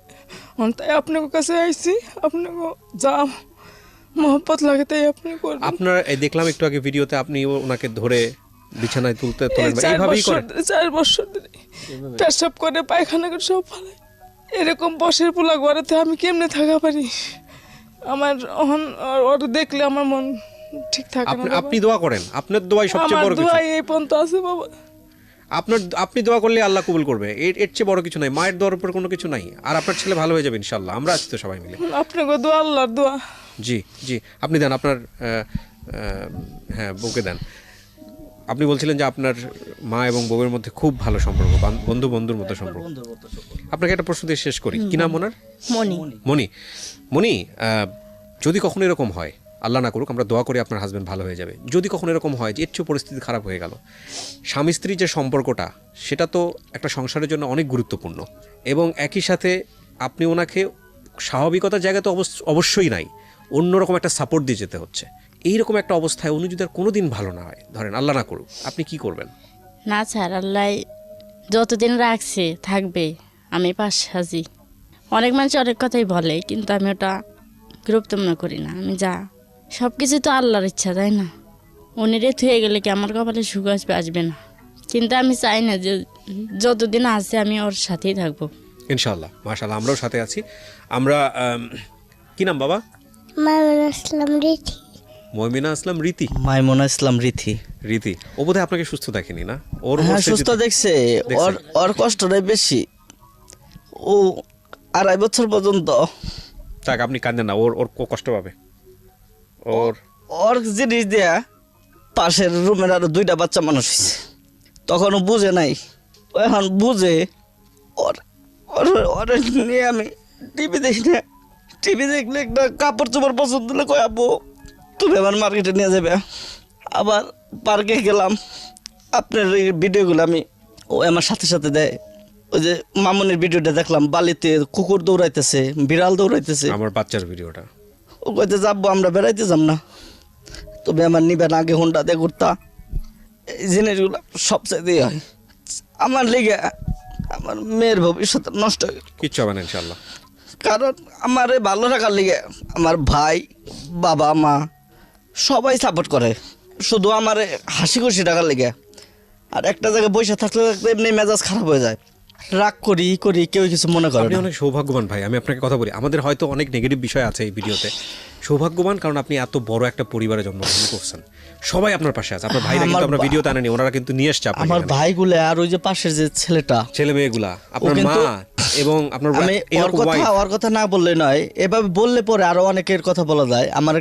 আমার এই রাস্তার মধ্যে এই মনে করেন এই সাহায্য সহযোগিতার থেকে অনেক মানুষই আর কি, আমার যে পরিবার ওগো কলেজের পকেট মানি আর কত, ওই জায়গায় থেকে ওই যে আমার ড্রেসিং প্রত্যেক দিন লাগে 3 থেকে 400 টাকা খরচ। এখন তো ওই করে থেকে ডাক্তার খরচটা লাগে। ইনশাআল্লাহ আপনার ব্যবস্থা হয়ে যাবে। তারপরে এই যে প্রসাবের পাইপগুলো পাল্টার লাগে। এখন যদি আমার প্রসাব আটকা যায়, কোনো কিছু করার নাই, তো সব জিনিস নিয়ে আইছি, এখন যদি হয় তাহলে করে দেবো। বাড়ির ঠিকানা হলো, যেখানে গেলে আপনার সঙ্গে দেখা করতে। হ্যাঁ, এটা হলো আশুলিয়া থানা, শিমুলিয়া ইউনিয়ন, 3 নং ওয়ার্ড, কান্ঠাপাড়া। হ্যাঁ, কান্ঠাপাড়া। আপনার নাম? ওখানে আমার নাম মুরাদ হোসেন বললে হবে, আলী হোসেন মেম্বারের বাড়ি বললে হবে, আব্বারও সবাই চেনে, লোকমান হোসেন লাবু মেম্বার বললেও হবে। গিয়ে দেখেন, ভেরিফাই করেন, আসেন, আমরা এই পরিবারটাকে দাঁড় করাই দিই। এবং এর চাইতে আনন্দের কোনো কিছু হবে না যদি ও হাঁটতে পারে, এর চাইতে আনন্দের কোনো কিছু হবে না যদি ও সত্যি ওর মেয়ের শখগুলো পূরণ করতে পারে, এর চাইতে আনন্দের কোনো কিছুই হবে না যদি আমরা এই বোনটিকে তার হাজব্যান্ড কর্মক্ষম করে তার কাছে ফিরিয়ে দিতে পারি। আর মার কথা কি বলবো, মার কাছে তো সন্তান, বুঝতেই পারছেন। সো কত বড় ইবাদত। আমরা সবাই মিলে চেষ্টা করি, ইনশাআল্লাহ আমরা সফল হব। ভিডিওর আপডেট আপনারা নিশ্চয়ই জানতে পারবেন অন্যান্য ভিডিওগুলোর মতো। কিছু বলার আছে শেষে ভাই? শেষে বলার মতো এটাই বলবো, এই 4 বছর আমার জীবনে অনেক কিছুই ঘটে গেছে, হাসি খুশি ছিলাম। তো এই 4 বছরে অনেক মানুষের সাথে বা আগে পরে আমার পরিচিত সবাই ভিডিও দেখবে, সবার কাছে ভুল আমি যতটুকু করছি, আমার ভুল থাকলে চলার পথে ভুল হতেই পারে, আমি সবার কাছে মাপ চাইতেছি। আমার মেয়ের জন্য দোয়া করবেন, আর আপনারা যে যতটুকু পারেন আমাকে হেল্প করবেন।